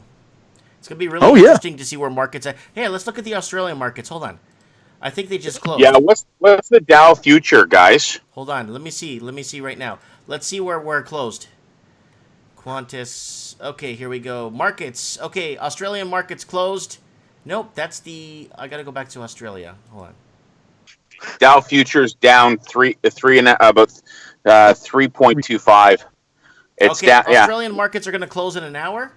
All orders are down 149, sitting at 4,800. ASX 200 sitting at 4,800. Australian dollar still at 55 cents against the American, guys.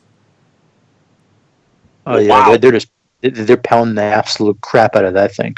Oil's And at rightfully 21 so, bucks. but You're gonna see oil bottom at about 15 a barrel. Gold at I think so. 1470. Where is it? The Australian and New Zealand dollar are pretty much at par now, which it never was. Wow, that's right. That's Evan. You see the Dow Jones futures? Yeah, they're down 1,338 points, 6.3% down. They're below the 20,000 mark. Yep. Oh yeah. It's almost below 19,000 right now. In fact, it's actually in 3 weeks it erased all the gains of the Trump presidency. Yeah, all of them gone. In 3 weeks. In a liquidity crisis. The Nikkei 225 is down. I remember 2 weeks ago the Nikkei 225 was sitting at 25,000. Yeah, something like that, yeah. Yeah, I think it peaked out around now. Yeah, it peaked out around 27, 26, I believe it was. I can't remember the exact number now, but yeah, it's been slaughtered. Wow. But yeah. But guys, you gotta remember, when there's liquidity concerns out there, you gotta sell everything and everything to get liquidity, and life comes at you real quick. Yeah, I can't stress it enough. Ladies and gentlemen, get your house in order. Not now, but right now. Sell Oh what you yes, have man. to sell. I mean, I spoke to somebody tonight, and he's in the financial aspect of things. He sells mortgages, insurance, so on and so forth. He's in that realm of things, and it's bad when he's trying to figure out how he can get his leased BMW back to BMW with a sob story, because he just doesn't want to. He doesn't want to pay for it anymore. Mm-hmm. He'd rather go and drive something a lot cheaper, because he knows what's happening. When all those people that are driving those high-end cars are trying to dump them because their job dictates that they have to fake it until they make it, or they have to walk around and look successful, so Mm-hmm. on and so forth. As soon as they're trying to go ahead and get rid of those lease vehicles, similar to people, a mad dash for cash and liquidity. People just don't want to make that $700,000, $800,000, $1,500 payment anymore. No, They'd rather eat because they know what's going to happen. Yeah. exactly. Absolutely. And as I said before when I was on the first time, Mike, this liquidity crunch, it's gonna hit everybody. It's gonna No hit matter income class. everybody, No matter, everybody, and it's gonna affect every human being on this planet. oh yeah. Oh Yeah. yeah. Mm-hmm. Nothing else to it. So please guys, please gals, please everyone listening, get your house in order. Make sure you're as liquid as possible. So we got 8,810 deaths, and we have 84,000 recovered. That's a 10% death rate right there. Yep. Wow. Right there. And France, I've been watching France now a lot because France has 148 deaths and 12 recovered. So if you have this, so there's 9,054 people and only 12 recovered and 148 died. If you get this thing in France, you're dead. Well yeah, because I mean we can only imagine how taxed their healthcare system is right now Mm-hmm. too. In Italy it's gotten so bad they're basically choosing people they're basically choosing who lives and who dies sometimes. That's how bad it's gotten in Italy. Yeah. That's Because they didn't. that's crazy. It's That crazy, breaks my but heart. it does. I mean, it breaks my heart. And fortunately, yeah, those are the times you live in right now. I don't mean to I be that blunt honestly, about it and wholeheartedly would end it never off on be in a that note, position like but that. no, I don't. I wouldn't wish that I'm my worst enemy. Honestly, I really would. And then people wonder why consumer confidence is gone. Guys, I'm staring at the Dow futures, and it's below 19,000. Yeah. Yep. Yeah, it's down what 7%. It's almost limit down then. Yeah, this is absolutely insane. It's fluttering around 19,000, give or take. But yeah, it's going to be one wild ride. I don't know enough about the markets to kind of make any predictions, Mike. All I can say is that we need to really understand how bad this could be. And I think if we get through this in the next 3 to 4 months, that would be ideal. I think a lot of people are still in denial, Mike, and they think that we're, in the next 30 days, things are going to go back to normal. I just don't know how that's possible. A vaccine's 12 to 18 months away from today, basically, for COVID-19. So I think we're 30 days is just non-existent. Realistically, it's 60 to 90 days before we can even remotely think about having things somewhat go back to normal. But we're infecting each other. That's the problem. Well, that's just it, right? And also think of it this way too. Let's say everything goes back in 30 days. I mean, you have to remember the societal impact of how many people have lost their jobs already, Yeah. and how long it's going to take them to get back on their feet, even if everything is fixed. It might still take another 3 to 6 months afterwards. Yeah. So even if it's cured in 30 days, things might not be back to normal economically for another 6 months afterwards. People haven't factored that in yet. Well, the problem we're having is that housing is not tied to wages anymore like it used to be. So when people would lose their jobs, the housing market alongside will crash and reset and blah, blah, blah, right? But our housing isn't tied to wages anymore. It's tied to how much money we could launder through Canada. Yep, but as we said, Mike, right now there's a liquidity crisis, and a liquidity crisis is going to hit everywhere. Hence the reason why you're seeing listings spike in the GTA lately. It's not about wages, it's not about anything. I mean, wages is playing a part in it, okay, but a lot of that just people need liquidity, and the fastest way to get liquidity is to cash out their house that's already gone up for them a lot in value. Like basically, look at it as one big margin call. That's the best way to look at it. Someone's asking me what the rate of current unemployment rate is. I would say about 7-8%. In the States, probably 11%. Well, I know that it's high. guy. I know that's high, but I'm that talking about guy- people that are not on unemployment because they're off of it now and they're like not receiving unemployment and they're not reporting. Yeah, because they've been out for more than a year and they're out of the labor force, so they don't count in the unemployment rate. That's right. Yeah, I mean, who's that Mininch guy or Munich guy or whatever? I think it's in the yeah. Is it in the U.S. or Canada? Anyways, you mean Mnuchin, the Treasury Secretary down in the U.S. yes, that's it. Yeah. He actually went ahead and he said if nothing is done with respect to COVID-19, unemployment would go to 20%. Yeah, I think he's saying that because he knows realistically it's at 15 already.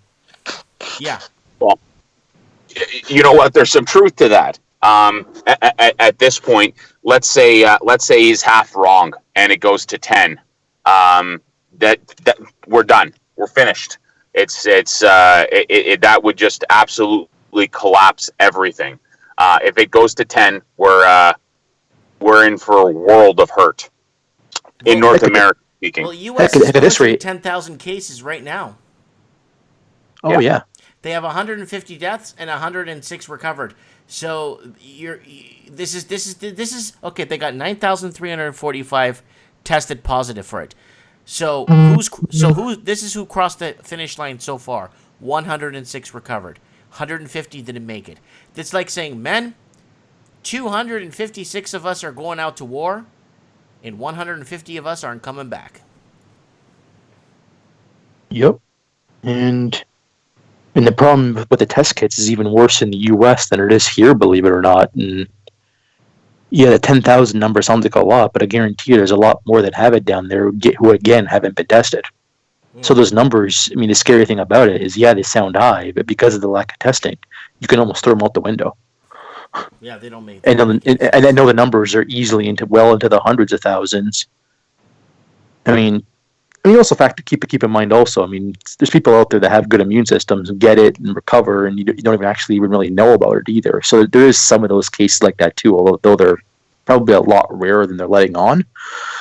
But yeah, the case count in the U.S. is well into the hundreds of thousands.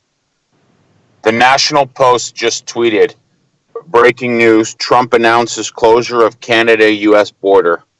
Yeah, that was announced this afternoon, actually. Yep, I remember that. Yep.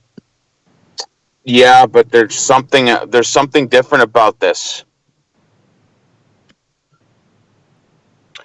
I can't So find what is on this damn board. It is 727 cases in Canada. So 9 How many more do we have 9 to recovered. So how many more do we have to? How many more were reported today? Then, dude, there in Canada, you have a today. 50-50 chance to survive this right now, according to the total deaths and total recovered. Yeah, total deaths are going back to cases like 7 days ago and before that too, usually. So I mean, yeah, I mean, you got a 50-50 chance right now in Canada, with 727 reported cases. yep. We just surpassed the cruise ship, Oh yeah, that's right. and The we'll be Diamond surpassing Princess. Malaysia in a day or two. Oh yeah. Although I think my gut tells me Malaysia's been really underreporting it too, huh? Because Malaysia, Everyone. Malaysia's I think countries like Pakistan, even Iran, even though Iran's showing numbers, I think they're severely underreporting their deaths because they have almost 5,300 recovered and only 1,100 deaths. All the other numbers don't make sense. You look at these numbers, it's like a 50-50 chance. well, yeah, I mean, in Iran, there's a lot of people estimating they could have up to like 2 million cases there. I think is one number I actually heard. Well, Italy will surpass China's deaths by tomorrow.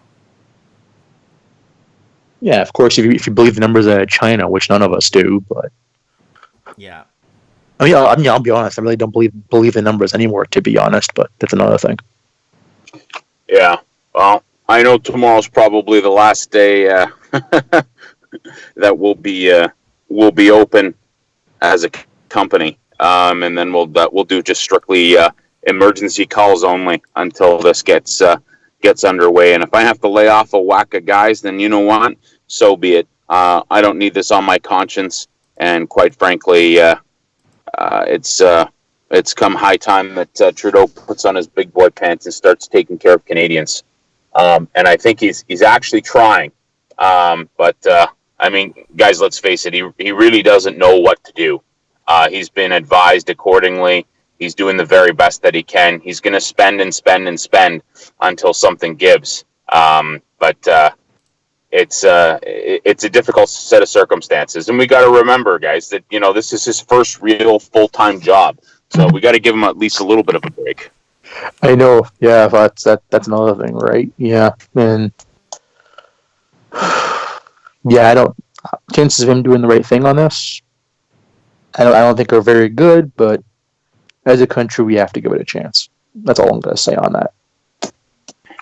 Yeah, I couldn't agree with you more. But Mike, it's good to be with you. I'm going to sign off. I would love to hear from the Raven, just to hear what he has to say. He's a pretty sharp guy. Don't want to get his head too swollen, but I'd love to hear what he has to say. See what he's got going on in terms of CN, and I know he is a landlord himself. But if the Raven hasn't already called in, I'd love to hear from him this evening. Sure, I'll see if I can get him on. We're approaching our second hour, so I'm going to let you guys go. Before I go, Yeah. Everyone, keep watching the jobless numbers, and be sure, if you're not liquid already, get liquid. Yep, get liquid now. Exactly. Yeah, and you probably gonna want to go to the bank and take out some cash if you can. They're already starting to revise hours. I know that in Ontario, the Liquor Control Board here, the LCBO, is cutting back on their hours as well. It's just a matter of time until things kind of sort of shut for good. But anyways, Mike, again, good to be with you, and hopefully we'll talk soon. And if you can get the Raven on the show, that would be brilliant. Take care. Thank you. Bye. See you guys. Bye, Evan. Cheers, Evan. Bye, Evan. All right. That was a very educational call. And,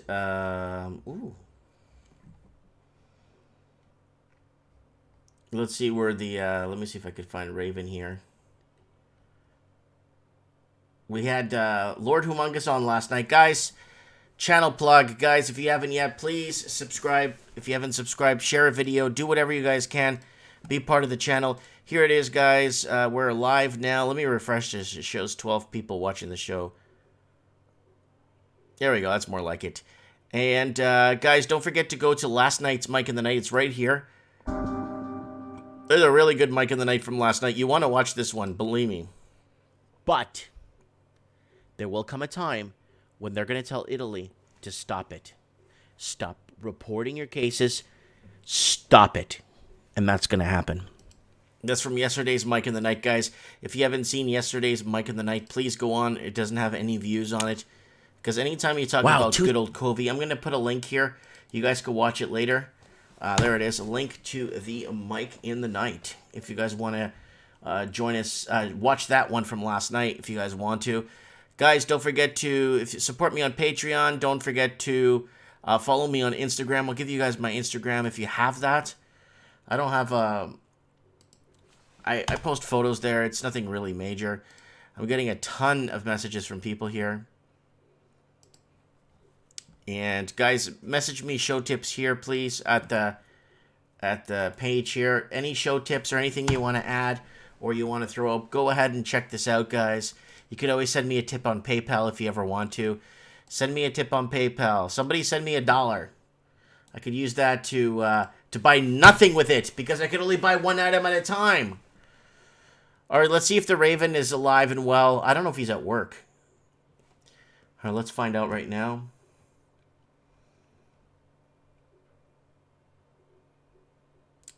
Where the heck is he? Raven, Raven. Raven. I'm not seeing him here. Here we go. McIver.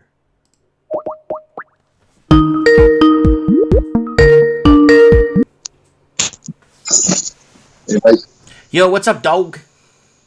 I'm just getting ready for work. Okay. Do you have 2 minutes to spare with us?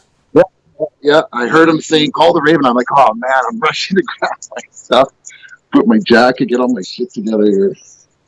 Well, tell us. Okay, And tell us in your opinion. What do you think is going to happen with renters? Renters right now that are getting with this holiday thing that's going on. Do you think they I, can count on their you know what? landlords, or what's going on? I don't care about rent anymore. I could care less. I don't. There's going to be no value to these properties. Well, a little bit, but what the amount of losses that we're going to take off this gives a shit about rent. I Hmm. could care less. But I'm I've talking got about wealth. people that are in a tight spot that are really having a tough time and they're getting laid off and they're not making their ends meet. All my tenants work with me. They got job security. They're going to be the last guys to get laid off. They stopped the trains. Well, whatever. I set it up like that years ago, man. I was tired of getting people, just this person, that make them all CN engineers, good enough and done. I always get paid. I know where they work. I know when it's payday. You know, Hmm. other people, I can't help them. But as far as rent, I understand the severity of this situation that's here. I don't really care about rent. Hmm. I miss my mortgage. I don't really care. I think the ship's going down, man. So I'm investing in other things other than tenants and rent right now. Are you having that ration buying there where you're at? Because I bought three bottles of body wash because I'm out of body wash in the whole house, and they're telling me I could only buy one. Yeah, we haven't got there yet. I expect we're gonna be there soon though, because people see me all day. I went from store to store, and I was filling my cart every single place I went to, as much as I can buy. I'll drop $1,000. I don't care, $1,000 a day, $2,000 a day. I'm racking those credit cards. I don't give a shit. As much as I can get. I've got. I went to Cabela's. I bought a $1,000 crossbow there the other day, an Excalibur. The guy told me he's selling 10 crossbows a day. He said they'll be out soon, and the guns and ammo. We're going Friday to pick that up, as much as we can get. Um, I'm buying everything. I'm buying alcohol as much as I can get. Viagra, get as much as you can get. Hmm. Everything. How long do you think until things get back to normal? I don't think we're ever going to see normal again. Not the way we used to see it. It's going to be a different world. They're shutting off the economy. They're shutting it off. Business by business, industry by industry. This is not going to stop. Will you see cities burn, or that's just a metaphor?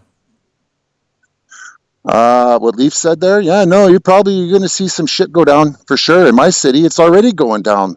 It's always gone down. It's going to be elevated. For sure, you're going to see stuff like that. This you got to grasp the situation. What's going on? Like project what's tomorrow going to be? What's the next day going to be? Think about it. Look at everything that you know and read, and project what's tomorrow. What's the next day? If we don't have an economy, we don't have rule of law. That's right. That it gets real quick, man. And I'll tell you, like I was in Costco last Friday there when that guy got in a fight over the toilet paper there. Like fuck, if you're fighting over toilet paper, man, when your kids are hungry, what do you think those people are going to be going nuts? I got a place out of town. I'm loaded up.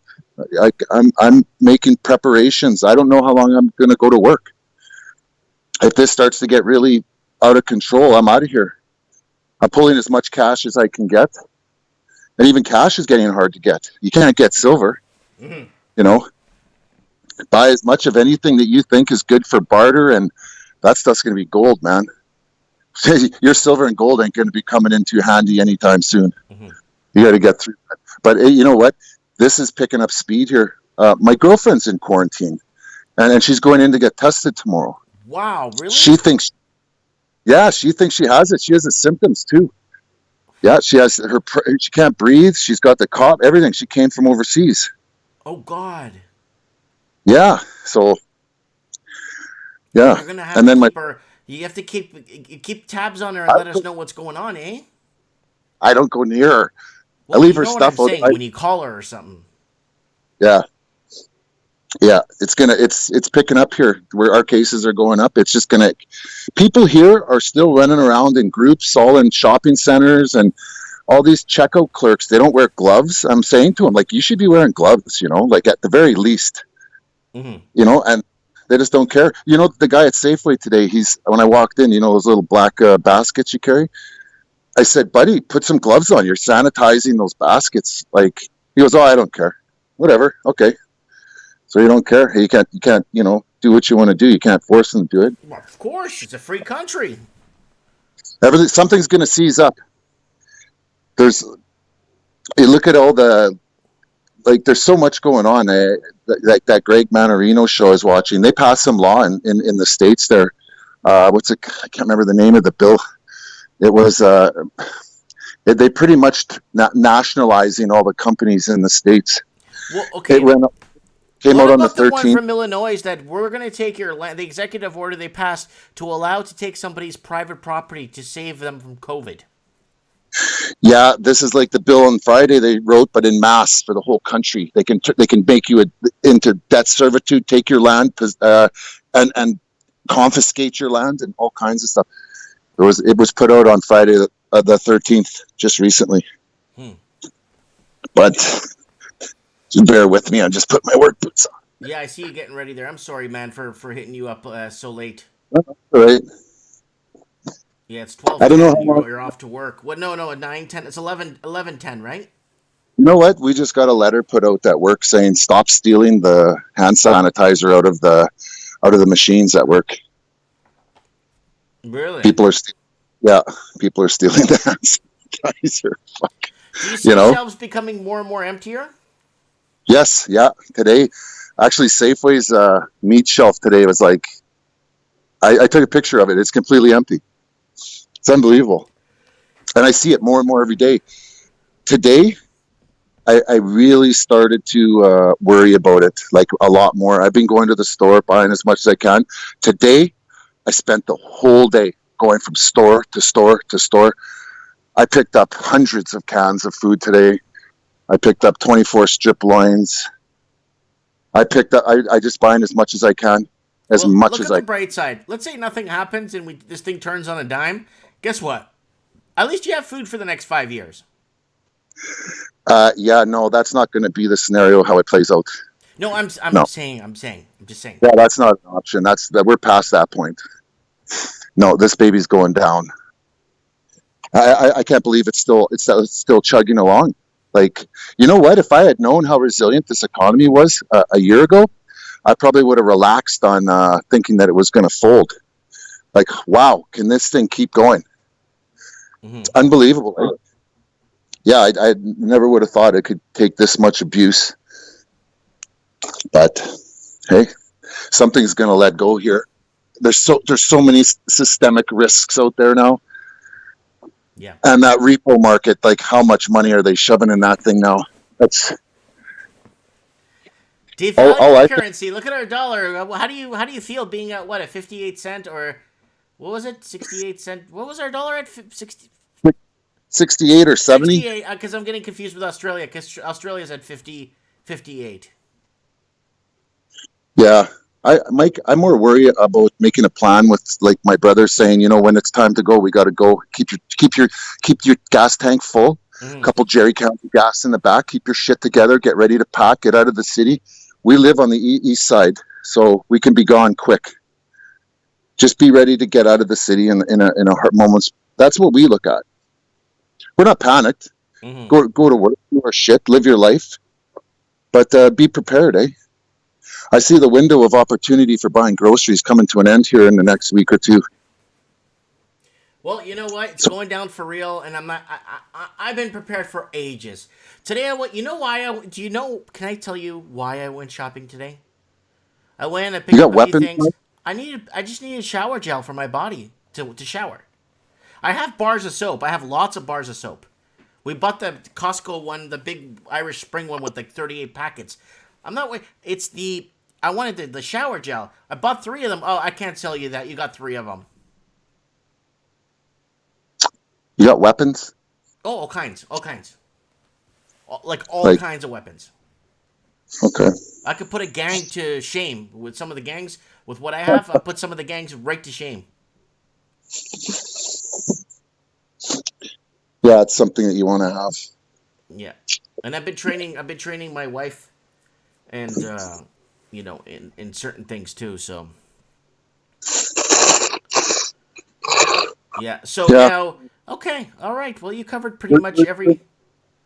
If you're going to be, are you working for Mike in the night, or are you going to be available? What is it today? Wednesday? Yeah. Uh, come back Thursday. I might be. It's hard to say. I'm taking off as much time as I can, maximum rest. I don't really want to go in. I don't. You know what it is about us? It's the bunkhouse. Where I go is a bunkhouse, and I drive 150 miles, and then there's a bunkhouse with 36 rooms. People are coming and going and coming and going to each room, so you might stay for 8 hours, and then somebody else takes that room, then somebody else takes that room, and that's not a great place.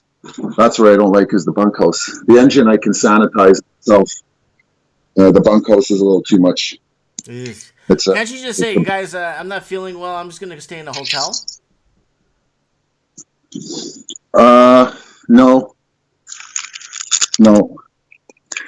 You know what? They built a hotel right across the street from our bunkhouse because we spent 600 grand last year sending people to the next closest town by taxi because we were so busy. So a guy built a hotel across the street, 36 rooms. He did it with containers. He connected them all together. A beautiful hotel, and he can't get any rent from us because now it's dead.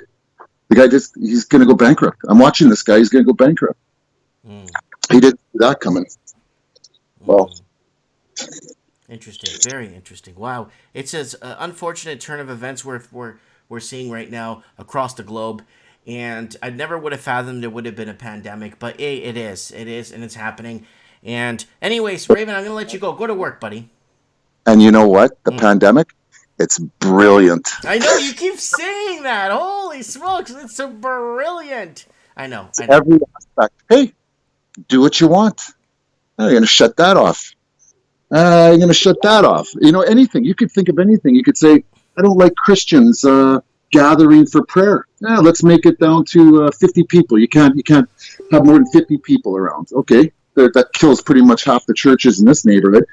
Then you can go, I don't like close proximity. Okay, no more protests. It's every angle of everything that you can think of. A pandemic is perfect. It's just perfect. I never even thought of it. Like I said to you in October, they're weakening the world with the trade war. There's a trigger coming, Brexit. They keep pushing Brexit, remember? Brexit, yeah. They keep pushing ahead. They're going to use it as a trigger. Then the general, and I thought that was going to be it. No, I knew this is coming. Saw this coming. I knew from the trade war. He kicked the shit too hard out of this world with that trade war. That put up red flags for me. I knew that was it. Well, I never saw a pandemic coming, though. Me too. I never saw a pandemic. Never even really thought about pandemics, I honestly would have thought we would have got a first contact from another planet before we had a pandemic. Yeah. Hey, don't worry. That might come. You never know with everything that's happening. 2020 is the worst year. I'm going to make t-shirts, guys. I know I said this at the second week of 2020, but I'm going to make t-shirts that say, I survived 2020, and make a bucket list and check them all off what you survived. Yeah, I'm making a t-shirt saying I told you so at work. They look at me weird because I talk to them a lot more than you. Mm-hmm. But they have a very, very good idea of what I think. And now they just look at me like, yeah. I hear you. And they're waking up now. They didn't before. They're waking up now. Okay, Raven. I'm going to let you go. I'm going to end the show. I'm falling asleep. Yeah, sorry I had to run here. I'm kind No, of, it's okay. We'll do Mike of the Night. I promise. yeah, if I'm in, I'll be around. All right. You take care. You have a good one. God bless you. Yeah, take her easy. Yeah. Yep, guys. That's that, man. That is that. Guys, don't forget to set a reminder for the next show. We got. Let me get back to my channel here. We got. Go here. Set a reminder for Mike in the Night. Strange brew on our shores. We know what it is. So Mike in the Night live. Don't forget to set your reminder, guys. Trends in the housing market was an absolute hit. Hopefully, we could get Supreme Cannon on next week to wind the show down, and we could get Raven on, and anybody else that wants to call in, go ahead. We'll have open lines. Maybe we should get Kevin Tavares on the show. We should get Kevin Tavares on the show. Yeah. And maybe Persuado Scientist. Maybe it'd be nice to have Low Roller Scratcher for once on the show. Aquarius on the show if she could come on. Oni64 to come on. You know, make an appearance here on the show. We'll probably get 3 Games Right podcasting if he wants to come on. Who else? We'll get my friend Eamon on if he's available. I don't know. Whoever wants to come on. Lord Humongous. Lord, go do another video. If you go out and you go to a supermarket, do a video. Tell us what's going on. Are they getting restocked? Or is that spy still going around taking pictures? Let us know. We need to know what the heck is going on for Mike of the Night. Guys, if you want to make a video, send it to me on Skype. I'll play it here. You don't have to worry. It doesn't have to go in your name. I'll take care of it. I'll get sued for it. Don't worry about it. Anyways, guys, that's that. Let me know what you guys think in the comments below. I'd like to know. I'll be reading this. Watch this on replay. Share this video. Get it out. It's a good show. I worked really hard making this. I work really hard putting this together and getting everyone together, and you know, we all work hard. So anyways, okay, we'll do that next week. Mike of the Night. Thanks for watching, guys. Let me know what you guys think in the comments, and we will talk soon. Thank you so much.